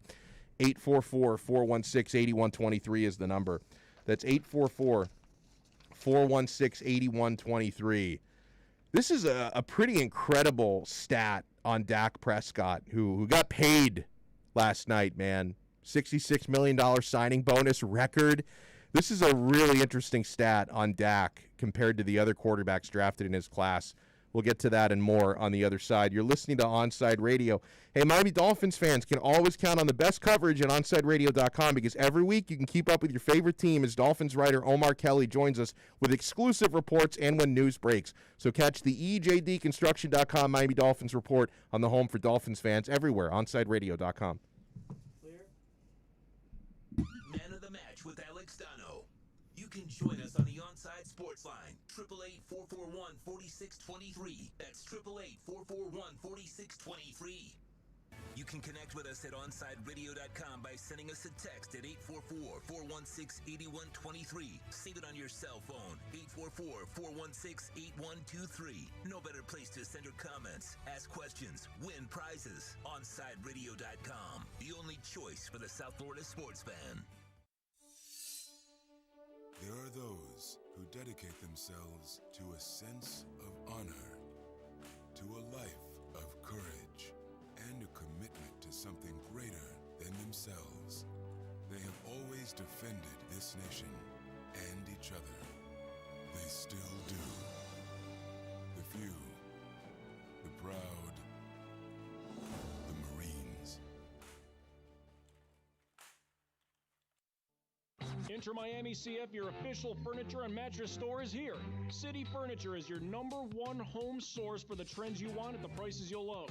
Including exclusive City Furniture collections, the widest selection of styles, affordable home accents, mattresses starting at just $99 and more. Create the home of your dreams fast with next-day delivery, plus get 60 months special financing with no down payment. Because City Furniture is here to make it easy so everyone can live life like this, visit cityfurniture.com. Hey everybody, it's Good Greek Moving and Storage, and for over 2 decades, they've been entrusted to handle all of your moving and storage needs. And now, Good Greek is the official mover of Inter Miami CF. And if Inter Miami trusts the Good Greek, you should too. For the best move ever, whether it's across town or across the country, go to GreekMoving.com. That's GreekMoving.com for Good Greek Moving and Storage, the official movers of your Inter Miami CF. Riddle me this. With all this sizzling meat and crunchy veggies nestled between toasty flatbread, who should get credit for Papa John's new papadilla? The person who invented pizza or the person who invented folding? Well, whoever it is, a tip of the tongue hat to you, sir or madam. Get a new papadilla, 4 flavors, just $6 each. Better ingredients, better pizza, better than a sandwich. Papa John's.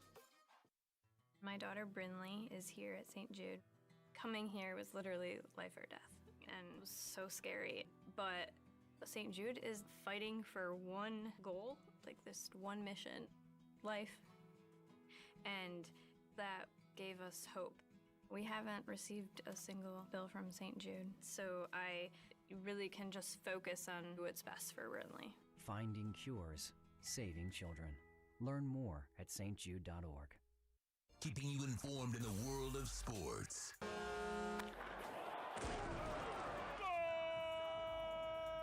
With an OnsideRadio.com sports update. The Miami Dolphins have acquired offensive lineman and former first-round pick Isaiah Wilson and a 2022 7th-round pick from the Tennessee Titans in exchange for a 2021 7th-round pick. Moving on to the NHL, the Florida Panthers are back on the ice tonight to take on the Columbus Blue Jackets for a 2-game series. The Panthers are going into tonight's game 3rd in the Central Division and only 2 points behind the Lightning for the division lead. Puck drops at 7 p.m. Now for some Champions League updates, Juventus has a 2-1 lead against Porto in the closing minutes in the 83rd minute, and Dortmund is holding off Sevilla in the final minutes of their match with a 2-1 lead as well. With your Onside Sports update, I'm Alex Aguirre, and coming up next, it's more of Man of the Match with Alex Donno, and Game Night with Michael Christian is right after at 6 p.m. You're listening to the only locally owned sports station in South Florida, OnsideRadio.com.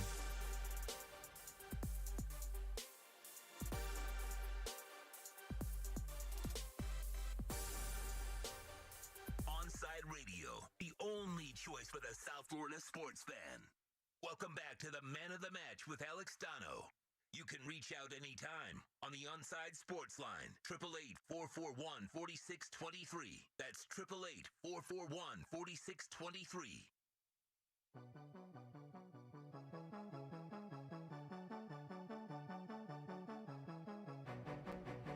Yeah, I want to make sure I give a shout out to Canes Hoops, the team we don't talk about enough.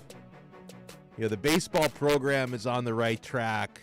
We talk a lot about the football team, whether they're on the right track or not. Right? The football team, they always get my unconditional love, even when they let you down.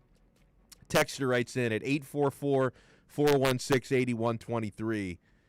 Alex, please mention that the undermanned Canes basketball team just beat Pitt 79-73 in the first round of the ACC tournament. Kudos to them.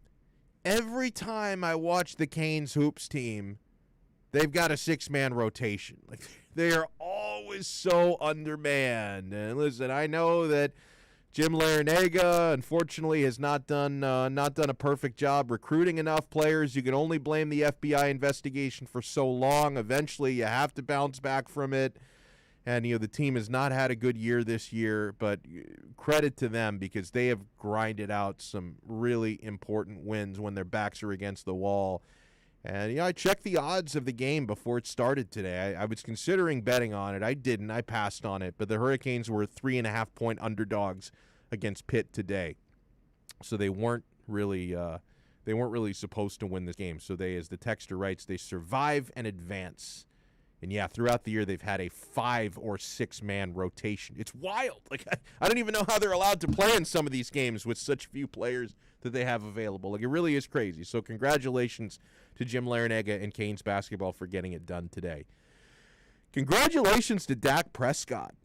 So Dak Prescott, he gets his extension. He gets his mammoth signing bonus, $66 million signing bonus. So that's all guaranteed money in his pocket. This is a great stat from Pro Football Focus. At PFF tweeted this out. Quarterbacks picked before Dak. Jared Goff, traded.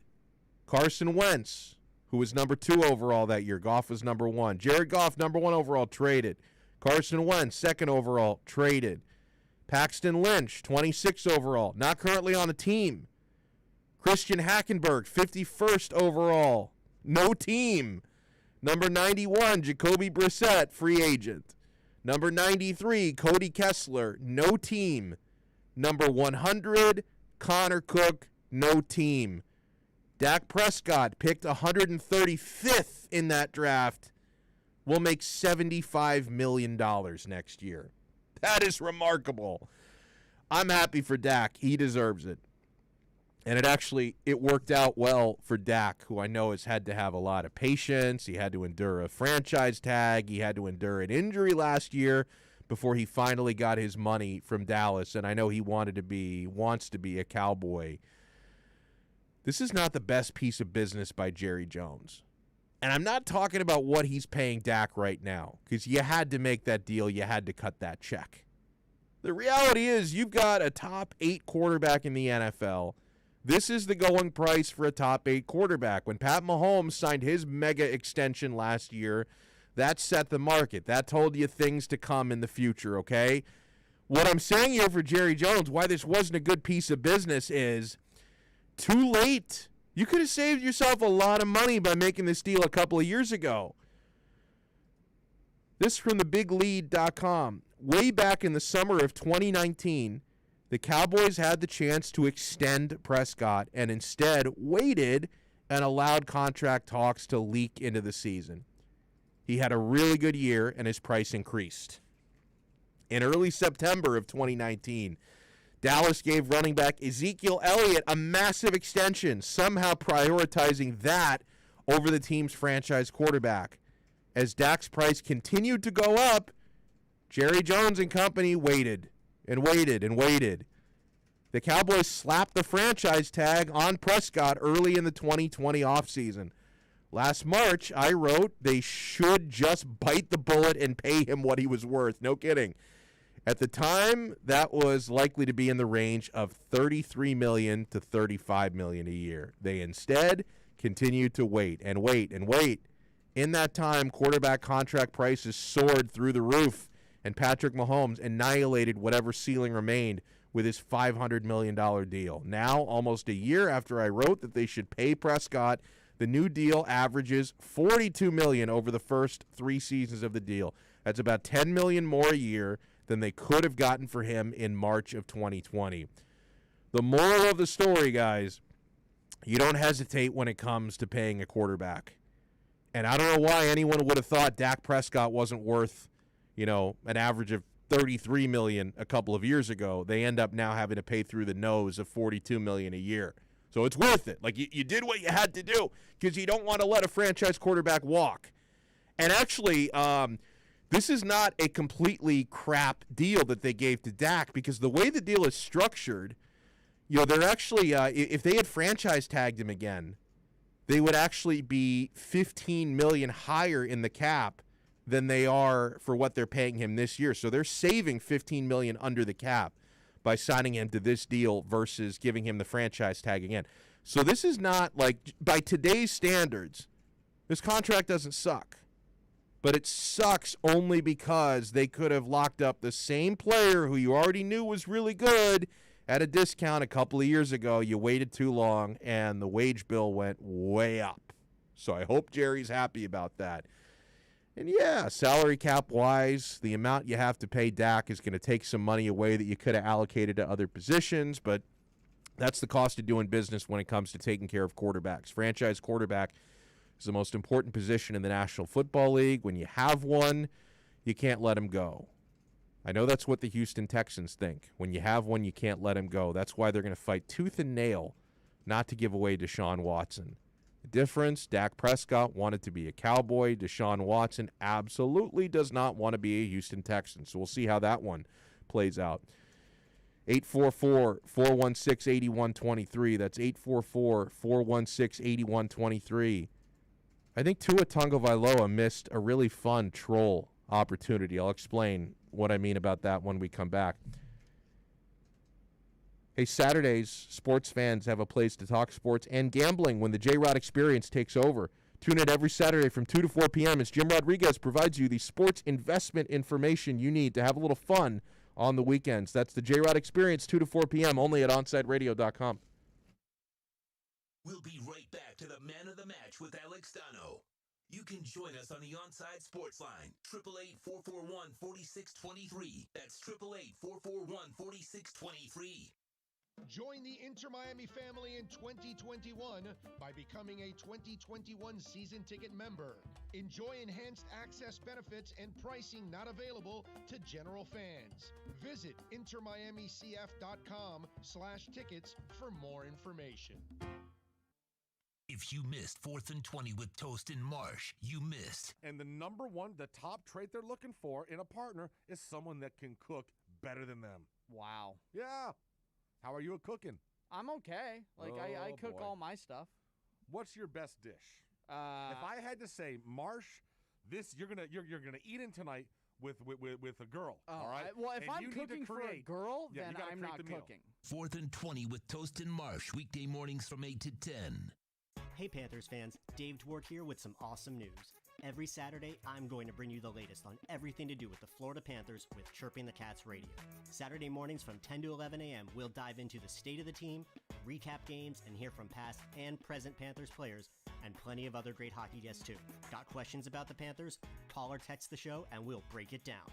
Don't miss Chirping the Cats Radio, Saturday mornings from 10 to 11 a.m., only on OnSideRadio.com.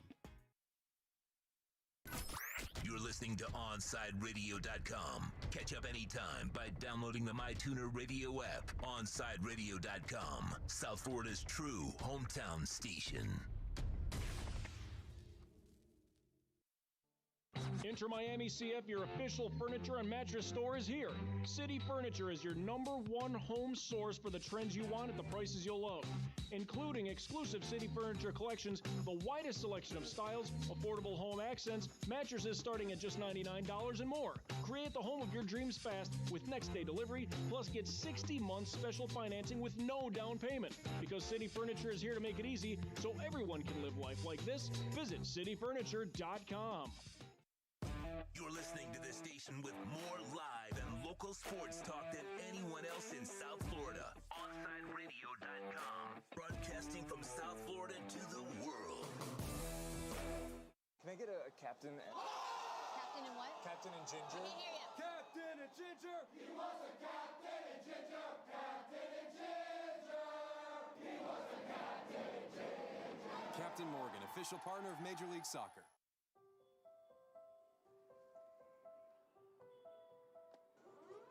We live in challenging times, and we understand you have questions about how you're going to take care of your family and yourself. Well, you can trust the Publix is doing everything possible to help. Our stores continue to be open. We're busy restocking as quickly as we can. Remember to think of others as you shop for the week ahead. This will give your friends and neighbors the opportunity to get what they need as well. Our supply chains are strong. Deliveries are being made throughout the day, and our associates are here every step of the way. It's not always going to be perfect, but together we'll make it through this. So let's be safe. Let's be calm. Let's be kind. Visit Publix.com for all the latest information. Welcome back to the Man of the Match with Alex Donno.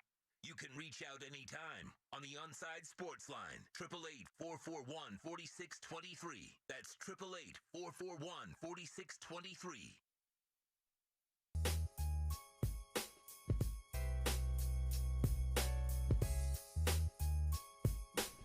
Oh, man, Tito and I are in shambles. Sevilla scored a game-tying goal in the 96th minute. Oh, the agony. So Tito, Benach, and I both placed a Champions League bet on Borussia Dortmund on the money line. It was, I think, about plus 105, plus 106 to beat Sevilla, and you got a 2-1 lead well into stoppage time. 96th minute, you give up a game-tying goal. And the same thing might be about to happen, by the way, to me in this Juventus-Porto game, because my last hope here, the best I can do is 1-2 on my bets today, because I had Dortmund on the money line. I had the under 2.5 goals in the Porto-Juventus game. They got 3 goals now. But I do have Porto plus 1.5. Are they on their way to extra time? Nope, game's still going on. They're in the 96th minute now, so they're way into stoppage time. And Porto's been down a man for most of the second half, so it's been a shooting gallery. So as long as Juventus doesn't get a third goal in the final seconds of regulation, I'm at least going to win this bet on Porto plus 1.5. And about 3 minutes ago, Juventus' Juan Cuadrado sent a heat-seeking missile right into the crossbar. I got so lucky. Like they were inches away from the 3-1 goal that would have put them through to the next round, because they've got to get another goal to get through, and it also would have sunk my bet and had me 0 for 3 on the day. So there's seconds ticking away here. So what's going to happen now? Because Porto won the first leg 2-1. Juventus are up 2-1 here in the second leg. Both teams have 1 away goal. So, yeah, regulation is over. I did go 1-2 in my bets. Whoop-de-doo. But they're on their way to extra time.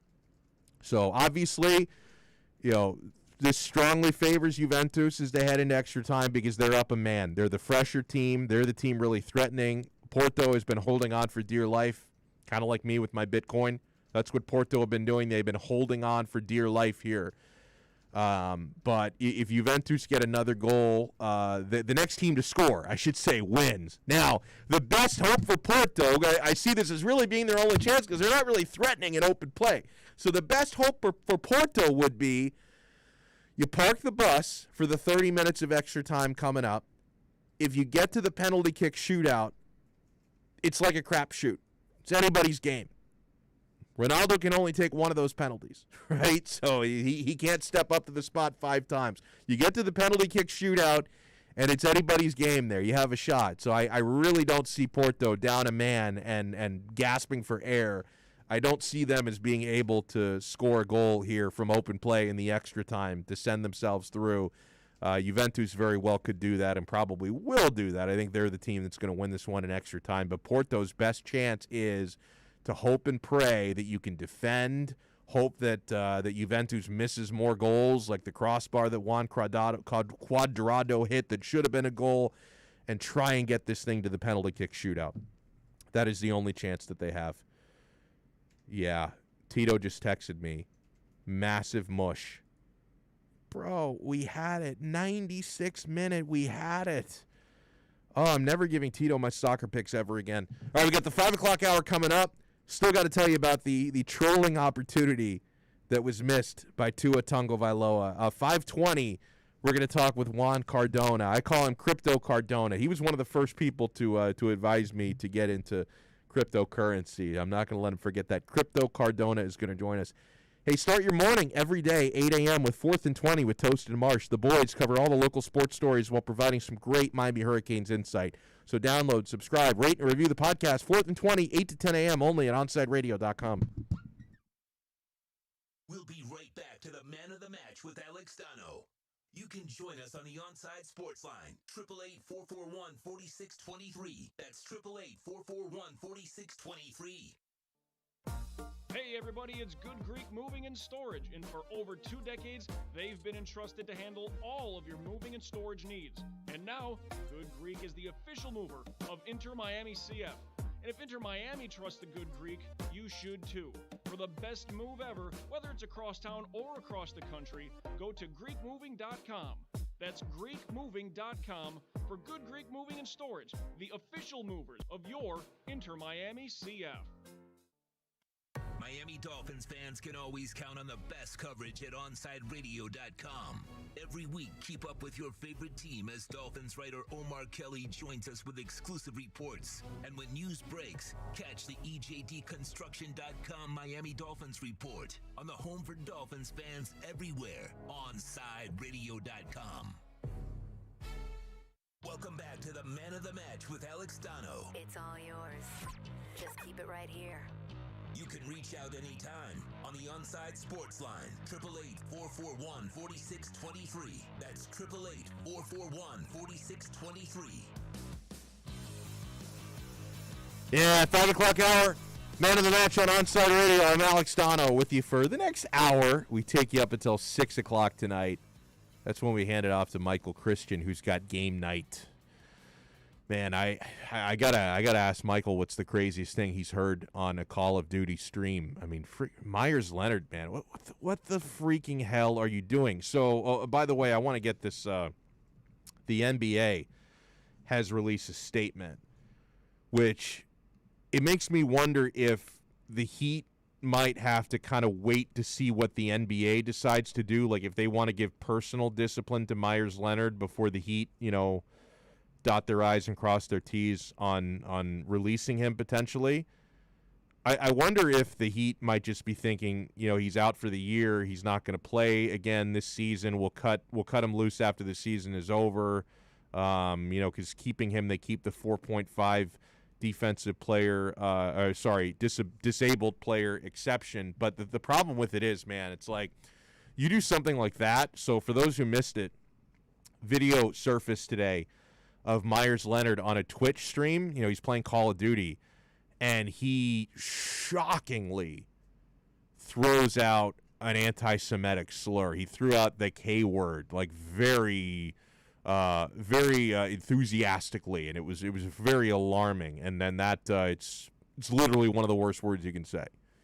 And so that this came out I think around 2 o'clock today. So we've been kind of wondering what's going to happen here for the last 3 hours. I don't think Myers has released any sort of apology or anything here. That's probably coming. You'll get one of those like Apple Notes, like apologies is going to throw out maybe.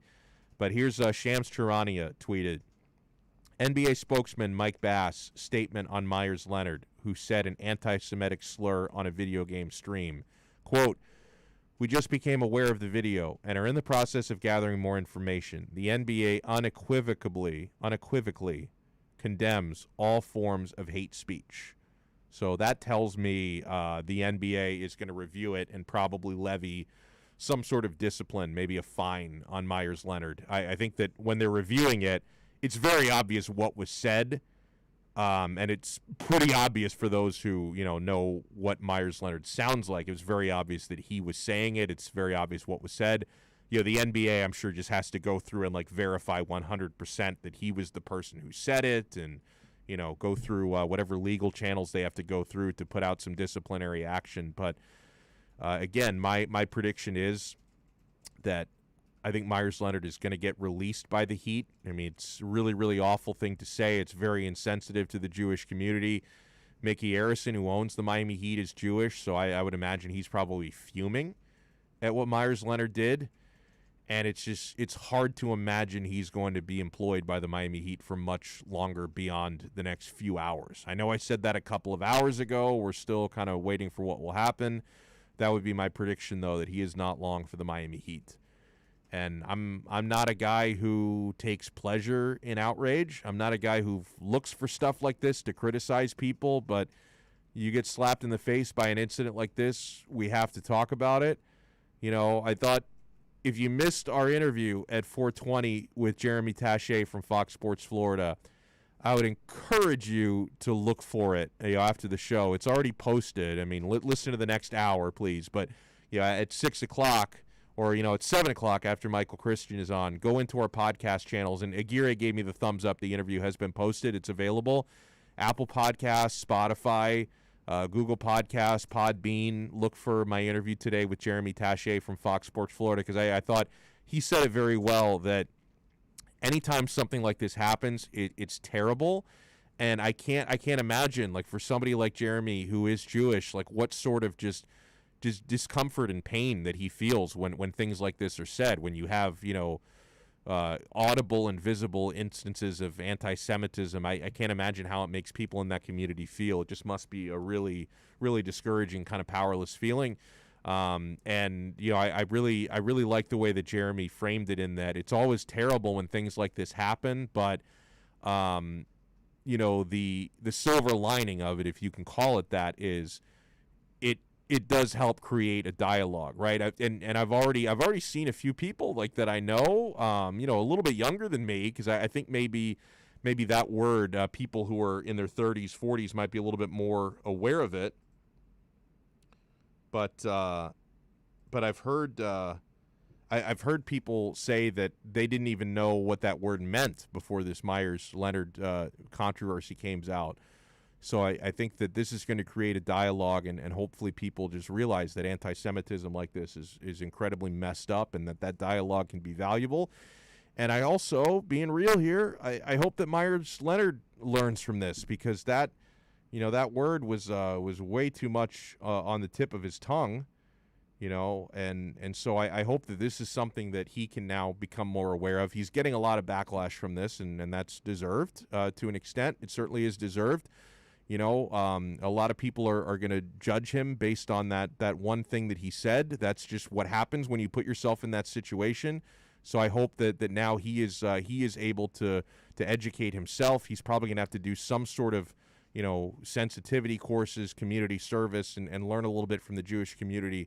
And I'm sure that I hope that he comes away just a more evolved, well-rounded, better man from all of this. So that would be the end game. I hope that this creates a dialogue that people can learn from, and I hope it also puts Myers in a situation where he learns from this terrible, terrible decision that he made to throw that word out there, and that this makes him better for it. 844-416-8123 is the phone number. That's 844-416-8123. This was interesting. I was reading a piece by Safid Din in the South Florida Sun-Sentinel.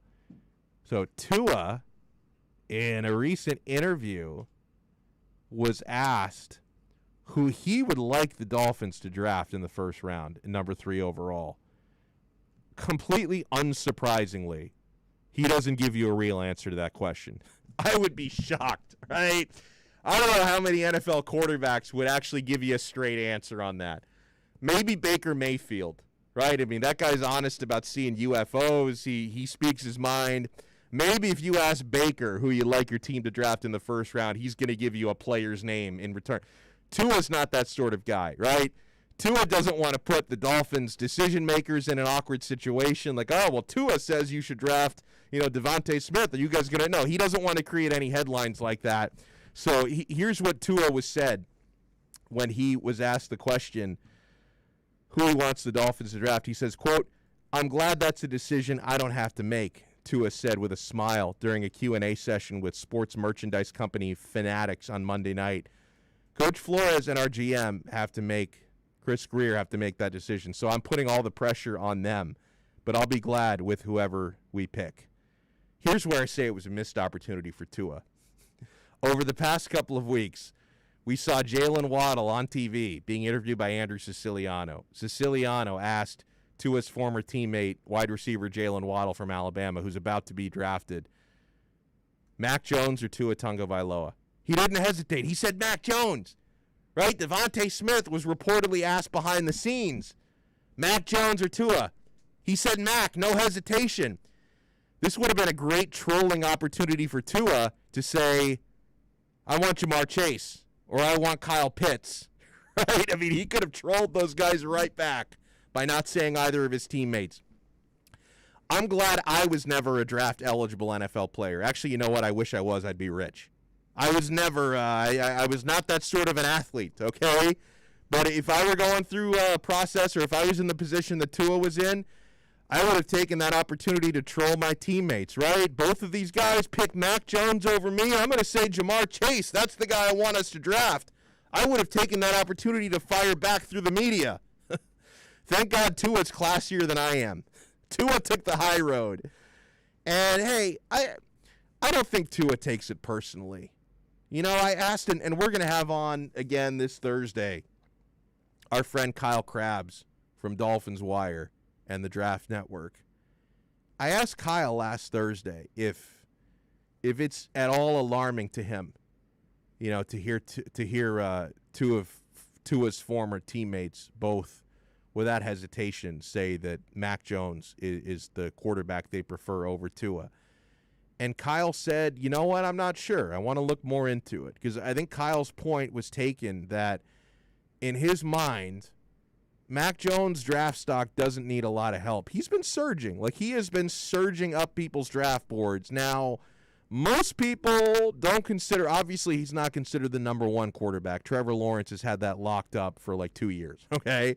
You know, no one really considers him to be number two. That's either Zach Wilson or maybe Justin Fields, depending on who you ask. But then after that, I think there is some debate between the Trey Lances and the Mac Joneses of the world that it's looking like Mac Jones is going to be a first-round pick, okay? So the point that Kyle Krabs made to me was, you know, a lot of Dolphin fans are saying that, you know, the reason why Waddle and Smith were so quick to answer Mac, not Tua, is because they're trying to throw their guy a solid and maybe improve his draft stock a little bit because he's about to be drafted.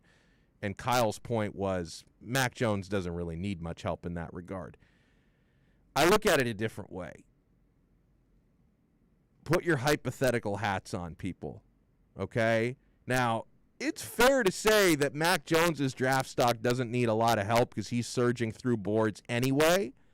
But let me ask you, Aguirre, would it have been pretty alarming if Jalen Waddle and Devontae Smith, who just finished a splendid year with Mac Jones, who had a great year throwing them the football, he helped Devontae Smith win a Heisman. You know, the three of these guys just won a national championship together. So Dolphins fans basically are a little bit alarmed, some of them, that Waddle and Smith both said, you know, they prefer Mac Jones at quarterback over Tua.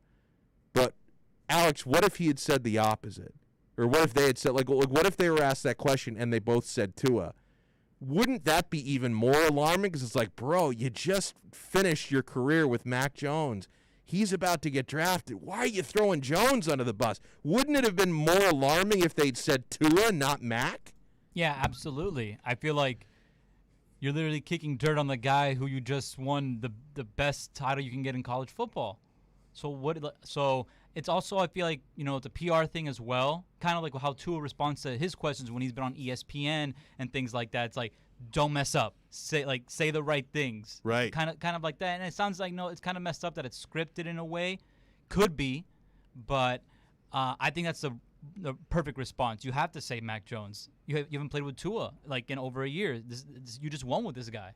Right, and it's like, and even if you could say, hey, like they're not necessarily helping Jones's draft stock, maybe if they both say Tua, it could hurt it, and it's kind of messed up. Like you said, they just played with Mac and won a title with Mac. If they don't say Mac Jones when asked that question, it's like they're throwing their guy under the bus.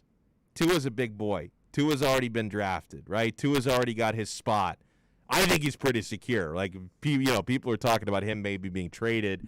I think it's pretty secure that Tua is going to be the starting quarterback again this coming season for the Miami Dolphins. But I think for anyone who was alarmed by Smith and Waddle choosing Mac over Tua, people would have been a lot more alarmed if they had both said Tua over Mac. So you have to look at it that way, my friends. Here's something I love, though, that Tua said. Tua, in that same Q&A, was asked about his relationship both with Nick Saban but also with Miami Dolphins legend Dan Marino. Dan is Dan, he said. He's the GOAT of Miami, and he's a Hall of Fame quarterback. Dan is in our meeting rooms pretty much every day. Any questions that we have, we ask him. I've had many questions for Dan. Dan's answered them the honest way he could. Sometimes they're a little too honest, but that's just who Dan is. Dude, I love the idea that Tua is building a relationship with Marino. That is tremendous. I don't think we talk about that enough because it's like we know Marino works for the organization, but just the thought of every time Tua is showing up to the quarterback meeting rooms, Dan freaking Marino is there. How cool is that? I'd be geeking out to that. I've seen Dan Marino around the Dolphins facility a handful of times, and I geek out every time. Like, I try to stay professional because if I'm there as a working member of the media, I'm not asking Dan to take a photo with me. I'm just admiring that beautiful head of hair of his. I'm admiring that stature. I mean, the guy's like almost 60. He looks like he's 40. It's crazy. Marino looks so good. But, yeah, that's really cool, the idea that you have one of the greatest quarterbacks of all time working for the club, hanging around the facility, offering up himself as an advisor and a bit of a mentor to a young quarterback like Tua. That is just an invaluable resource, and I'm really glad that Tua has that guy around. 844-416-8123. We're going to talk with Juan on Juan himself. Juan Cardona from Juan on Juan does a great job on this radio station every Sunday. He's going to join us next to talk a little Dolphins, a little crypto, and I got to ask him if he has regrets from that fateful trip he made to Italy where he attempted to order pineapple on his pizza in the motherland. I've got to ask Juan about that and so much more. Hey, Florida Panthers fans have a place to call home. Every Saturday morning, it's Cats insider David Dwork will host Chirping the Cats Radio Saturdays at 10 a.m. Onside Radio is committed to all sports, and Panthers fans can now connect every Saturday from 10 to 11 a.m. with Dwork on the home for Panthers fans worldwide, OnsideRadio.com. We'll be right back to the Man of the Match with Alex Donno. You can join us on the Onside Sports Line, 888-441-4623. That's 888-441-4623.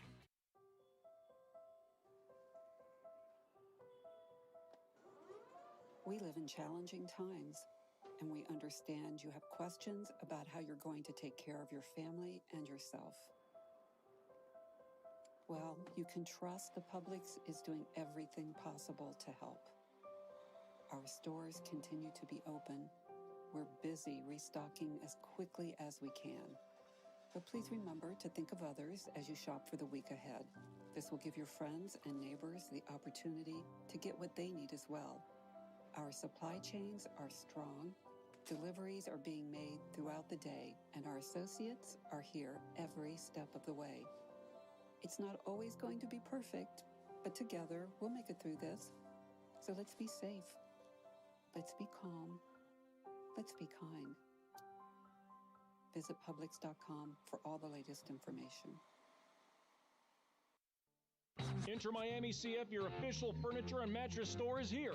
City Furniture is your #1 home source for the trends you want at the prices you'll love, including exclusive City Furniture collections, the widest selection of styles, affordable home accents, mattresses starting at just $99 and more. Create the home of your dreams fast with next-day delivery, plus get 60 months special financing with no down payment. Because City Furniture is here to make it easy so everyone can live life like this, visit cityfurniture.com. I'm Ryan Seacrest. First responders are people who stand for a greater purpose. They will be there for you when nobody else is, to help you, your family, your community. This is their selfless promise. This is their sworn duty, to protect, to serve, to help. They put themselves in harm's way for us. They come to the rescue at times when we need them most. First responders are making enormous personal sacrifices to keep showing up for us and fighting the good fight. Nearly 70% of all firefighters are volunteers. That means when they get injured or quarantined, they may not have a way to pay their rent or keep their family safe and fed. No matter who you are or where you live, when you call 911 and ask for help, first responders show up. Now, let's show up for the people who show up for us every day and every night. Go to firstrcf.org and make a difference today. You're listening to the station with more live and local sports talk than anyone else in South Florida. OnSideRadio.com. Broadcasting from South Florida to the world. You're listening to OnSideRadio.com. Catch up anytime by downloading the MyTuner Radio app. OnSideRadio.com. South Florida's true hometown station. Welcome back to the Man of the Match with Alex Donno. You can reach out anytime on the Onside Sports Line, 888-441-4623. That's 888-441-4623.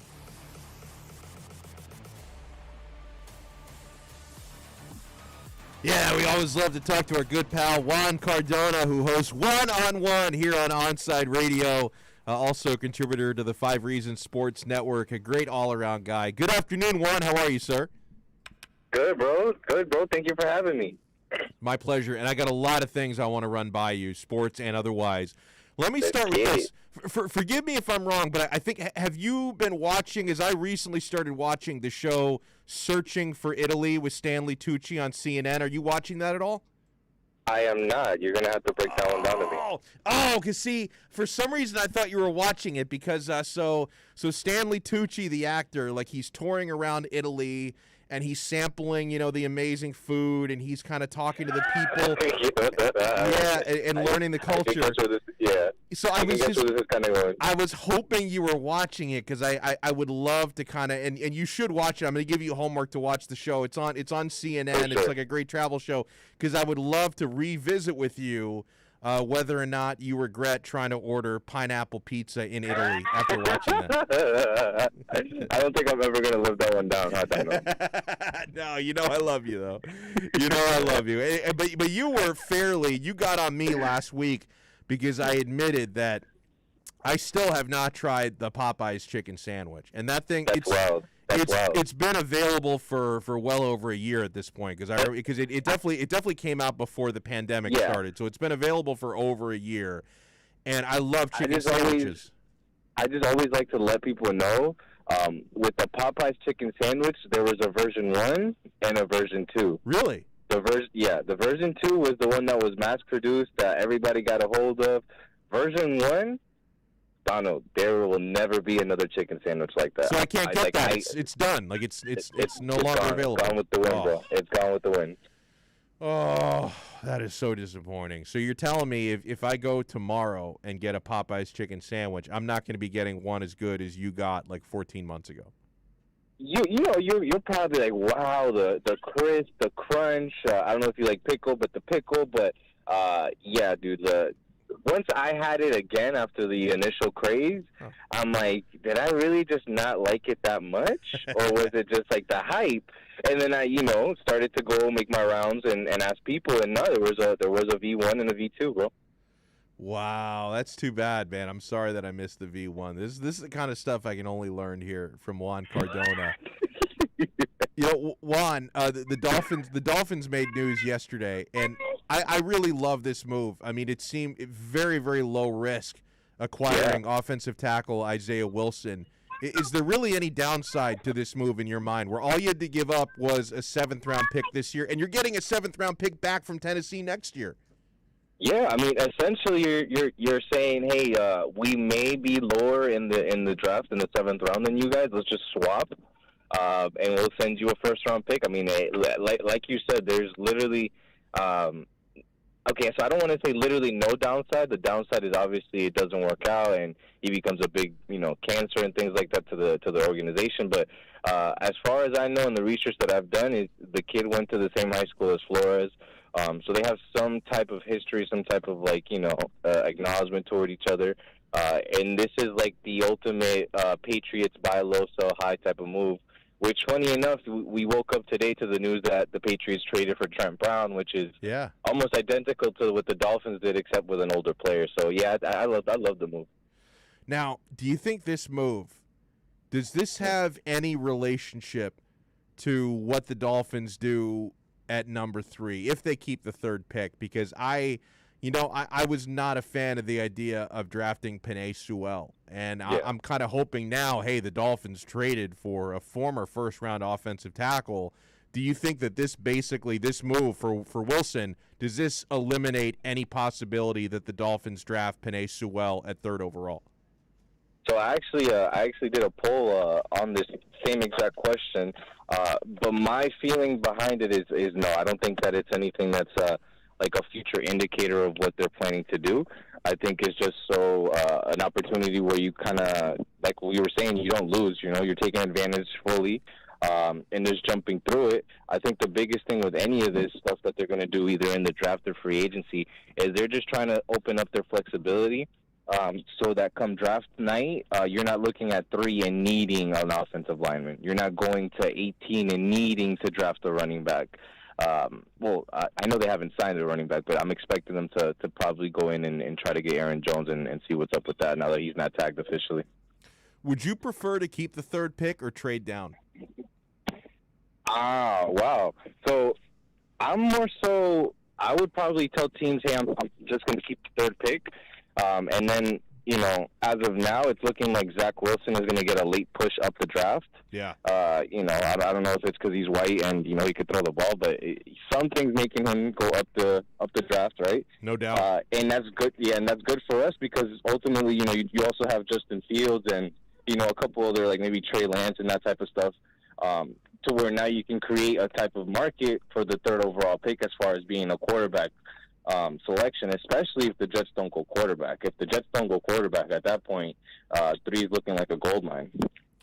And I kind of feel like you may be with me now. I've seen a lot more of Justin Fields than Zach Wilson because I've watched more Ohio State than I have BYU. So I've just been kind of surprised, and we see this sometimes with players that really start to surge after the season, because right after the season was over, most everyone was talking about Justin Fields like he was going to be the second quarterback taken, and then I guess people started to watch more tape and maybe change their opinions, and now Zach Wilson's been rising up boards. But do you prefer Justin Fields? Because obviously he's more of the guy that I know. I've seen a lot more of him, but who do you think should be the second quarterback taken? In my opinion, I love Justin Fields. I know that like this last 2 weeks, there's been a lot of like back and forth with QB2 and QB3. I saw Chris Sims rank Zach Wilson QB1 over Trevor Lawrence. Wow. So I think you're starting to see now where not necessarily the hype train, but you definitely start to see the connections start to show up and more or less like players go up the draft board.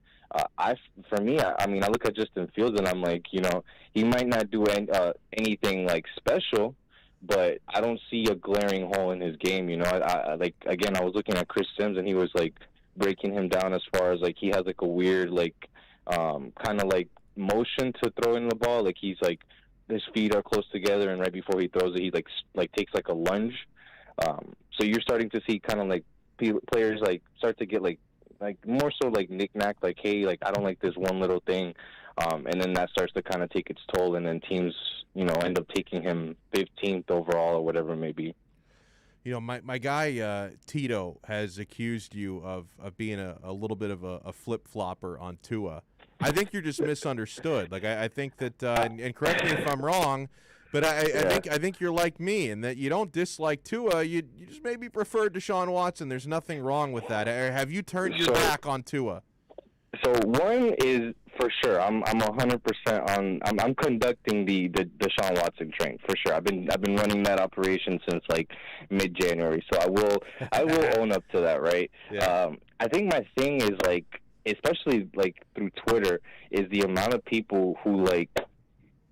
And look, I'm gonna preface this by saying I am a Dolphins fan. I do have two Tua jerseys. I have one for me and one for my daughter, right? Nice.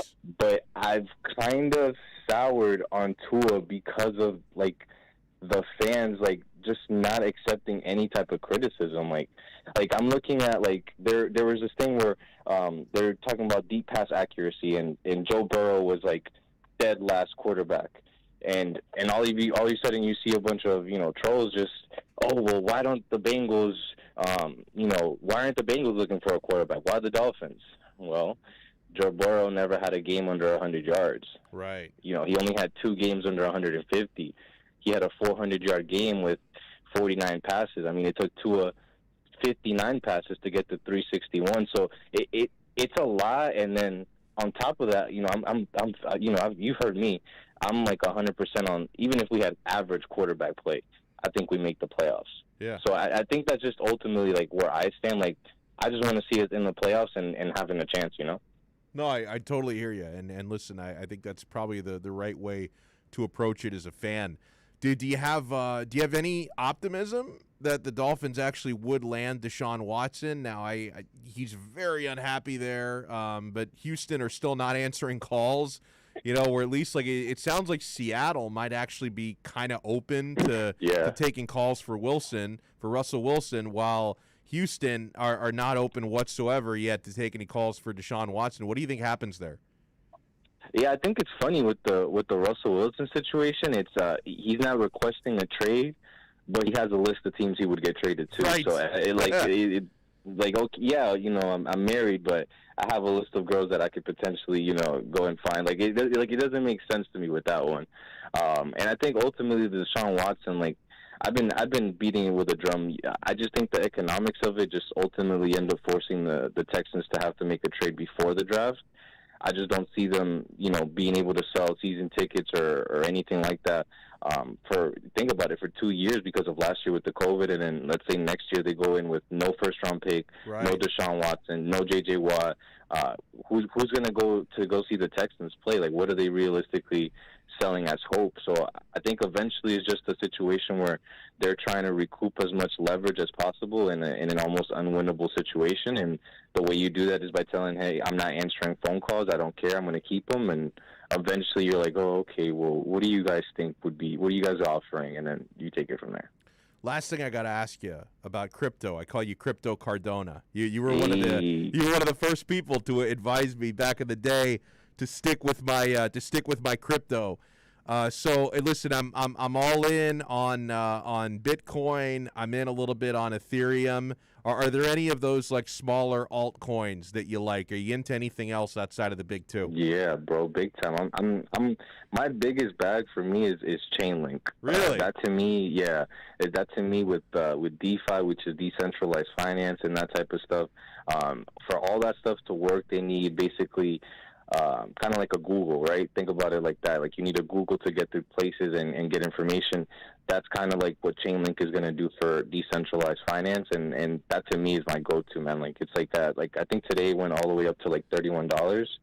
But I mean, I've been buying that one in at 87 cents, $2, $3, and that's my go-to right now. I think that's the one that's going to ultimately really make me some money. I love it, man. I'm writing it down. I always appreciate your time.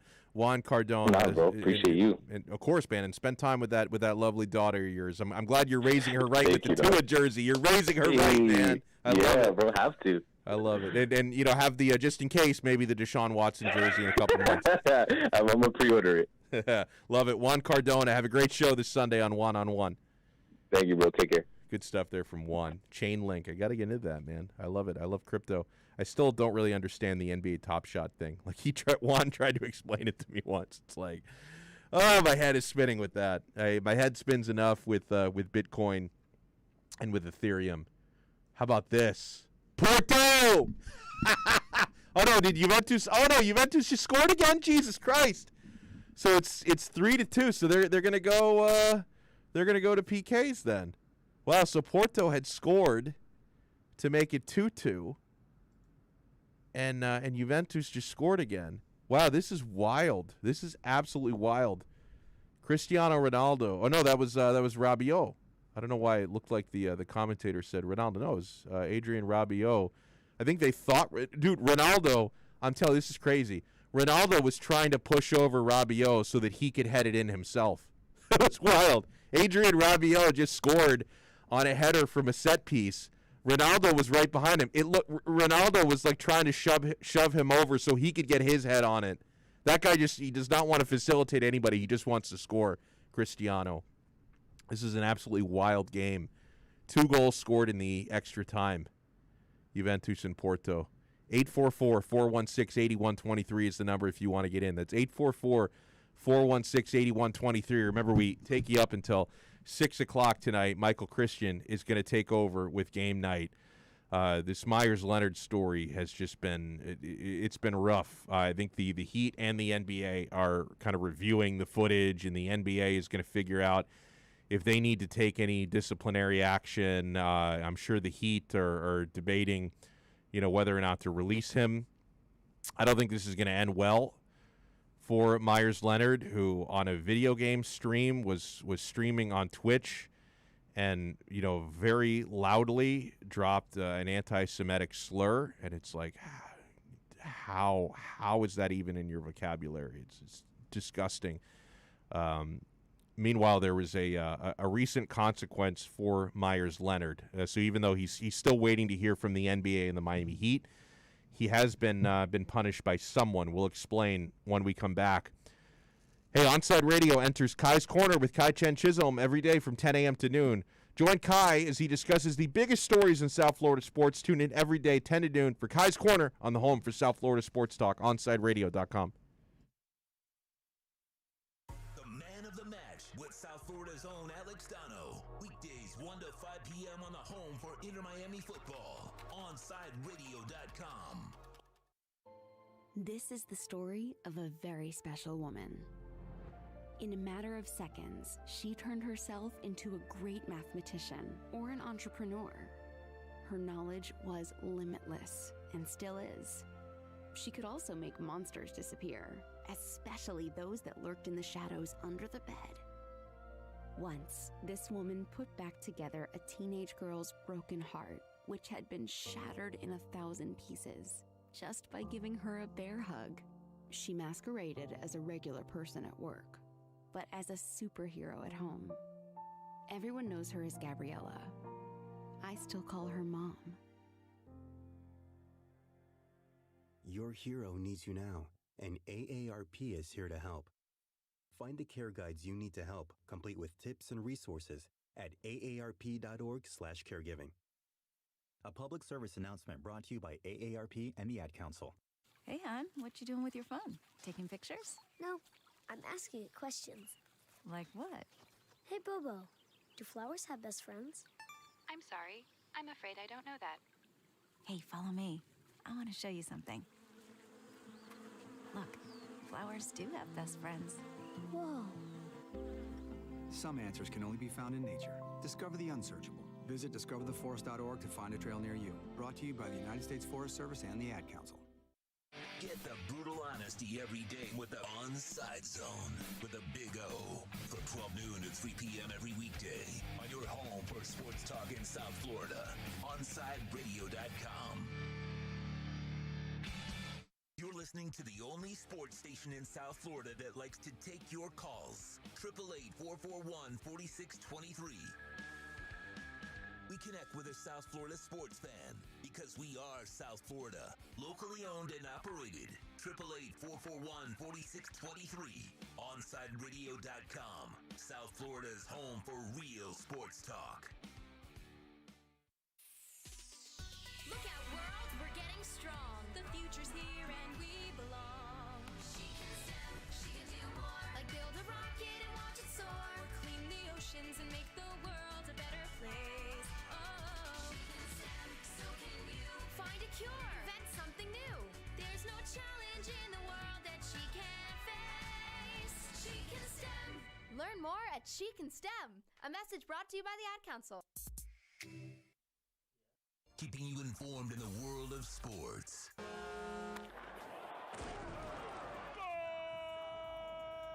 With an OnsideRadio.com sports update. The Miami Dolphins have acquired offensive lineman and former first-round pick Isaiah Wilson and a 2022 7th-round pick from the Tennessee Titans in exchange for a 2021 7th-round pick. In the NHL, the Florida Panthers are back on the ice to take on the Columbus Blue Jackets for a quick 2-game series. The Panthers are going into tonight's game third in the Central Division and only 2 points behind the Tampa Bay Lightning for the division lead. Puck drops at 7 p.m. Some more Champions League updates. Juventus leads Porto 3-2 in the closing minutes of this match in extra time. And Dortmund was not able to hold their lead against Sevilla as they tied the game 2-2. Heat legend and two-time champion Chris Bosch has been named a finalist for this year's Basketball Hall of Fame class. It's about time. For the Onside Sports Update, I'm Alex Aguirre, and coming up next, it's more Man of the Match with Alex Donno, and Game Night with Michael Christian is right after at 6 p.m. You are listening to the only locally owned sports station in South Florida, OnsideRadio.com. You're listening to OnsideRadio.com. Catch up anytime by downloading the MyTuner Radio app. OnsideRadio.com, South Florida's true hometown station. Welcome back to the Man of the Match with Alex Donno. You can reach out anytime on the Onside Sports Line, 888-441-4623. That's 888-441-4623.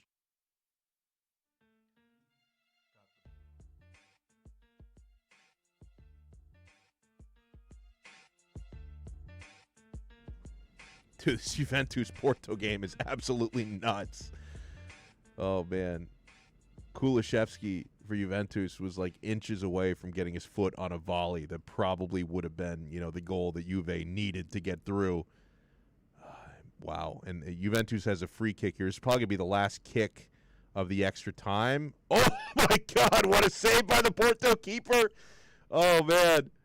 Somebody, maybe Ronaldo got a header on it. The Porto keeper made a huge save. Kulusevski's trying to dribble. It's going to go out for a goal kick, and that's got to be the end of extra time, right? Are they going to let him? Are they going to let another kick through? Wow. Wow, Porto goes through. Away goals. Celebrating on the field. Oh, America's golden boy. Weston McKennie looks unhappy. Cry a little more. Wow, this is fantastic. Congratulations to Porto. Yeah, I had mistakenly said earlier it was going to go to PKs, but no, the away goal still counts through the extra time. Matthias de Ligt looks miserable. Go home and cry, sir. Andrea Pirlo, you never should have been appointed to that coaching job in the first place. You've never coached before. Why don't you go down to the Primavera, earn your way into a real coaching job? Bunch of losers. I guess the only bad thing about this is that, with Juventus failing in Champions League again, getting knocked out, that this is going to be one fewer competition. If they want to give my Inter a real challenge for the Scudetto this year, they're 10 points below us in the table, by the way, in case you were wondering. But if they want to give Inter a real challenge in the table, they don't have to worry about midweek Champions League games anymore. That is fantastic. Porto. Congratulations to Porto. A buddy of mine is his family's from Portugal. He's a big Porto fan. Rui Pereira. He's probably drinking lots of beers right now. He's getting hammered, Rui. I tolerate Rui, even though he's also an AC Milan fan, so we don't see eye to eye on everything soccer-wise, but his family is from Portugal. He represents Porto, so I'm very happy for him. Oh, Juventus, these losers. They signed Cristiano Ronaldo 3 years ago thinking that, this is the missing piece to win Champions League. Every year they get knocked out in an earlier round. It's crazy. Quarterfinals, now round of 16, 2 straight years. Wow, next year they're not even going to get out of the group. They may not qualify for Champions League. It's not a guarantee. They may end up 5th place in the Serie A on the outside looking in. Oh, this is so fantastic. Congratulations to the entire Portuguese. Even speak Brazilians who speak Portuguese, I'll congratulate them as well. This is a huge accomplishment for any Portuguese-speaking person on planet Earth. Even those who speak Spanish, that's a familiar language. It's very similar. Congratulations to everyone for knocking Juventus out of Champions League. That is just absolutely fantastic. All right, so here, by the way, Andy Slater tweeted this out about an hour ago. Myers-Leonard's gaming sponsorship has been canceled, a source tells me. The computer company Origin PC made the move after the Heat player used an anti-Semitic slur online. So this is already hurting Myers-Leonard's pocketbook. He uttered the K word, the anti-Semitic slur, on his Twitch stream playing Call of Duty, and the NBA is reviewing the footage. I'm sure the Miami Heat are reviewing it. I don't think this ends well for Myers Leonard. Not only is what he said unacceptable for anyone, but the man, Mickey Arison, who owns the Miami Heat, happens to be Jewish, so I would imagine he's probably pretty upset about what was said. And so I'm being honest, I'm not expecting Myers Leonard to keep his job with the Miami Heat. I think he'll probably get released. He may also get separately punished by the NBA. And yeah, he's lost his gaming sponsorship from Origin PC. According to Andy Slater, that has been pulled from him. How about that? Mike No Go Zones is on the YouTube chat cheering for Porto. Let's go, Mike. Porto gets it done. Porto through to the quarterfinals. Oh, Juventus in absolute shame. And our buddy Mike No Go Zones, he just came back from Afghanistan. He does his travel show, his travel vlog, and I can't even imagine what it's like, spending like a week in Afghanistan filming videos. You got to let me know, Mike, when that footage is gonna come out. We got to get Mike on the show soon. Actually, I want to get Mike on the show maybe later this week to talk about his experience filming in Afghanistan. Like for me, it's enough of an adventure for me to go to Publix, during a pandemic, and Mike No Go Zones is going out to Afghanistan providing content for us. I love that.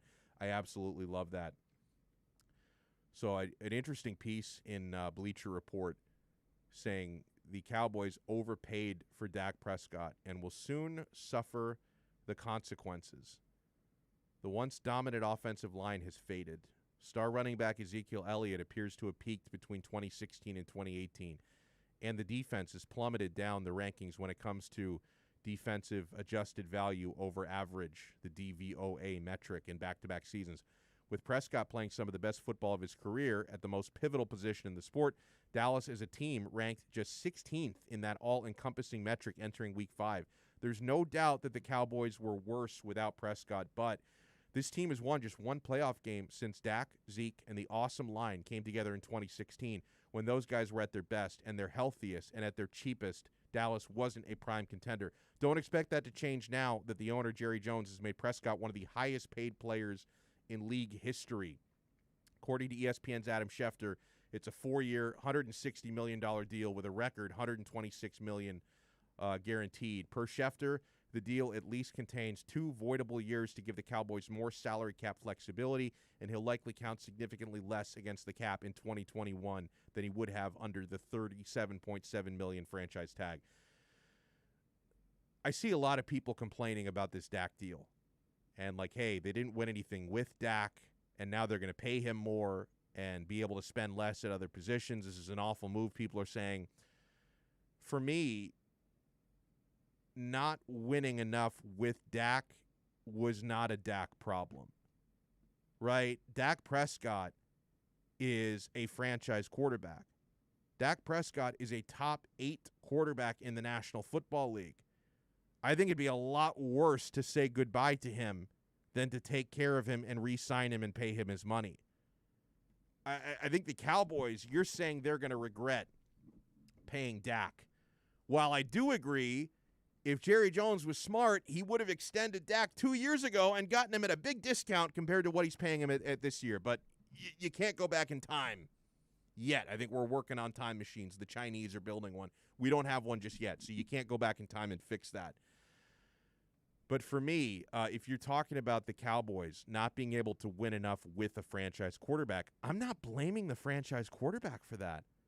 I'm blaming the other moves that they've made. Like, if I'm going to be rebuilding this Cowboys roster and hoping for, a better cycle being created, I think building it with and around Dak is the better way to do that.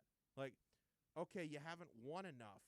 But to me, getting rid of your franchise quarterback is not the way you solve that. You've got to be smarter with the players you draft and the players you sign and the players that you spend your money on. I don't believe that, saying goodbye to Prescott and not paying him this contract is going to fix it. I think it's worse to let him go than it is to keep him. I think building around Dak for the future is the smart way to do it. So I don't think the Cowboys made a mistake today. I think the Cowboys made a mistake 2 years ago not paying him then, because you could have gotten him for about $10 million less a season if you had extended him before and not now. So I don't buy this narrative that, hey, because the Cowboys only won one playoff game with him, extending him is the wrong move. That's not a Dak Prescott problem. Like, there are other problems that need to be solved, right? I mean, this is not a situation where, the Miami Dolphins up until a couple of years ago were trying to build a team around a very average Ryan Tannehill. Okay, if you have an average or slightly above average quarterback, everything else has to be perfect. And I think they overpaid Tannehill for what he got back in those days. Right, but I can understand you have a slightly above average quarterback. Maybe it's a mistake to pay that guy a lot of money and build around him. Dak Prescott is a great quarterback. I don't think it's a mistake to pay that guy. When we come back, we're going to bring in Michael Christian for the crossover. We're going to be handing it off to him at 6 o'clock. We'll talk a little bit about this Myers-Leonard mess and where the Miami Heat go from here with Michael when he joins us next. And make sure you listen to his show 6 to 7 p.m. each and every night. It provides that smorgasbord that the gamers crave and the sports fan desires. From breaking sports news to the latest in the gaming culture, catch Game Night with Michael Christian from 6 to 7 p.m. exclusively at OnSideRadio.com.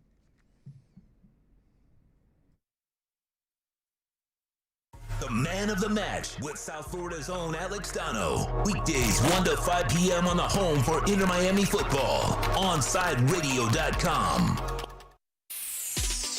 Look out, world, we're getting strong. The future's here and we belong. She can stand, she can do more. Like build a rocket and watch it soar. Clean the oceans and make the world a better place. Oh, she can stand, so can you. Find a cure, invent something new. There's no challenge in the world that she can't face. She can STEM. Learn more at She Can STEM. A message brought to you by the Ad Council. A Shiro's work is never done. Your care for the house, the kids, and our future. We're so grateful for all you do. Now, it's time to care for yourself and save a little more for retirement. A free 3-minute online chat can give you the personalized tips you need to boost your retirement savings now. Visit aceyourretirement.org today. A public service announcement brought to you by AARP and the Ad Council. Parents, we know we can't protect our kids from everything. Eventually they're going to bump their heads or scrape their knees. But we can protect them from 6 types of cancer. HPV, or human papillomavirus, is a common preventable virus that can cause cancer later in life. The HPV vaccine prevents human papillomavirus and all the cancers it can cause. The American Cancer Society recommends getting your sons and daughters the HPV vaccine starting at age 9 to protect them later in life. Join the Inter Miami family in 2021 by becoming a 2021 season ticket member. Enjoy enhanced access benefits and pricing not available to general fans. Visit intermiamicf.com/tickets for more information. You're listening to OnSideRadio.com. Catch up anytime by downloading the MyTuner Radio app. OnSideRadio.com, South Florida's true hometown station. You're listening to the station with more live and local sports talk than anyone else in South Florida. OnSideRadio.com, broadcasting from South Florida to the world. Welcome back to the Man of the Match with Alex Donno. You can reach out anytime on the Onside Sports Line, 888-441-4623. That's 888-441-4623.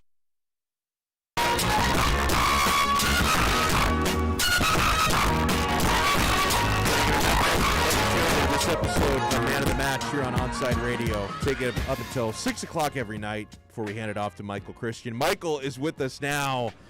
Man, it has been a weird day, Michael, and I always hate when stories come out like what Myers-Leonard said. I hate, getting glimpses of a person at their worst. I hate the negativity. What he said was absolutely awful.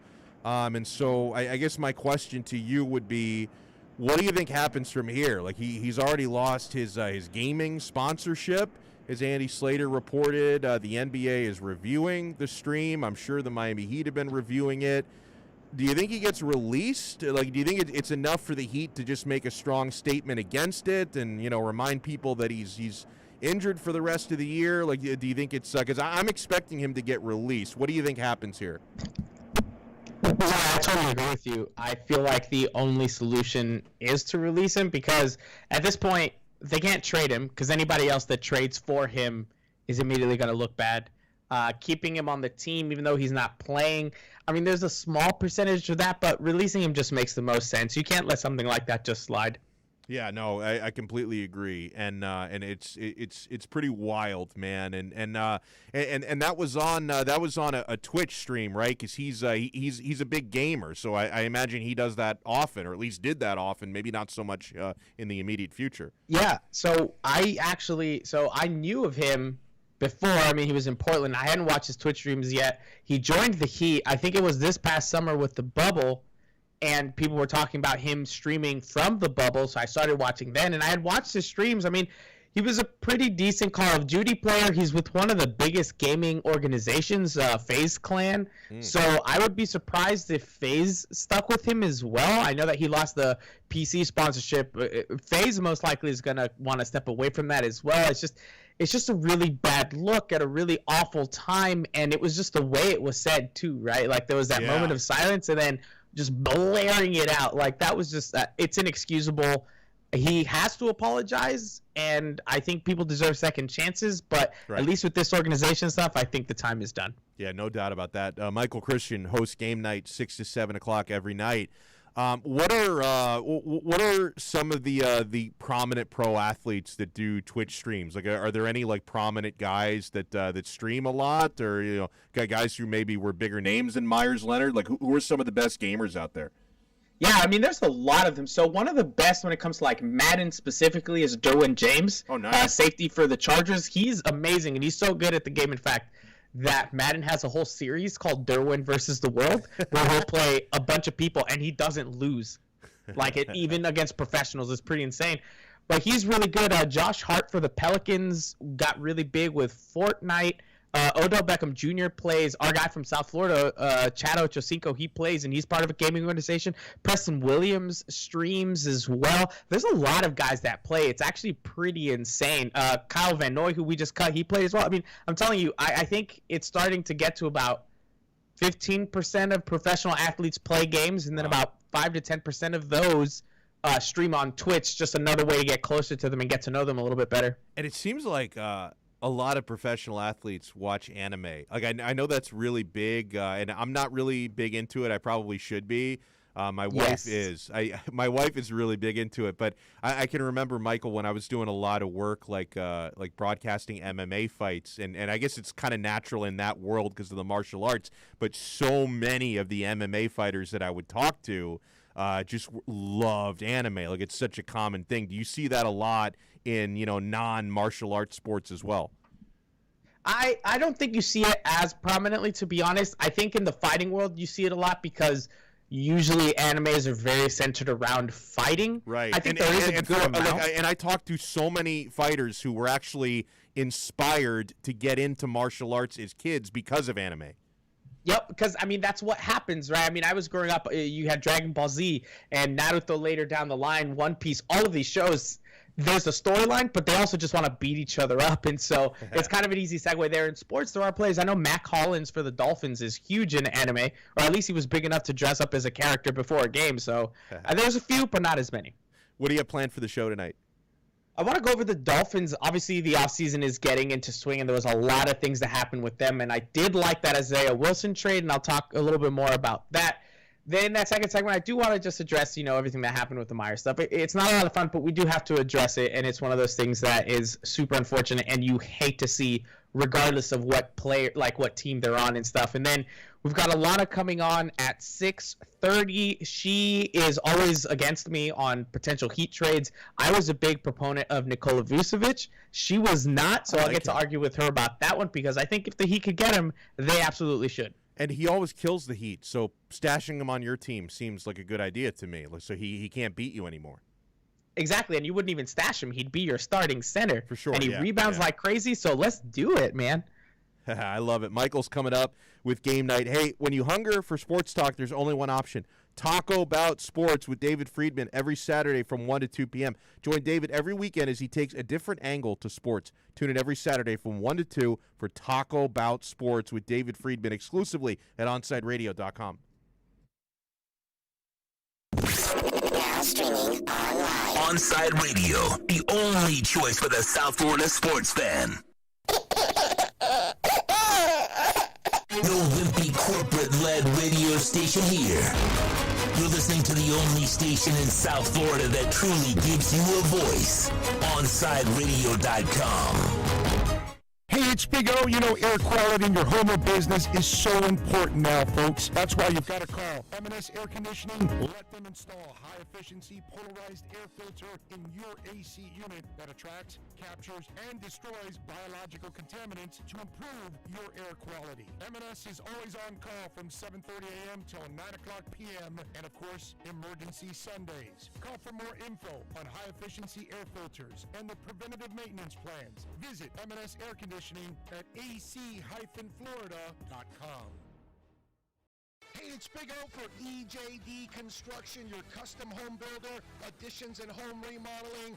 Our lives have changed. We're making our homes more of an oasis. Call the right place. Call the right people. Eric at EJD Construction for over 16 years. A-rated member of Angie's List in the Better Business Bureau. 305-433-4843. That's 305-433-4843 for EJDConstruction.com.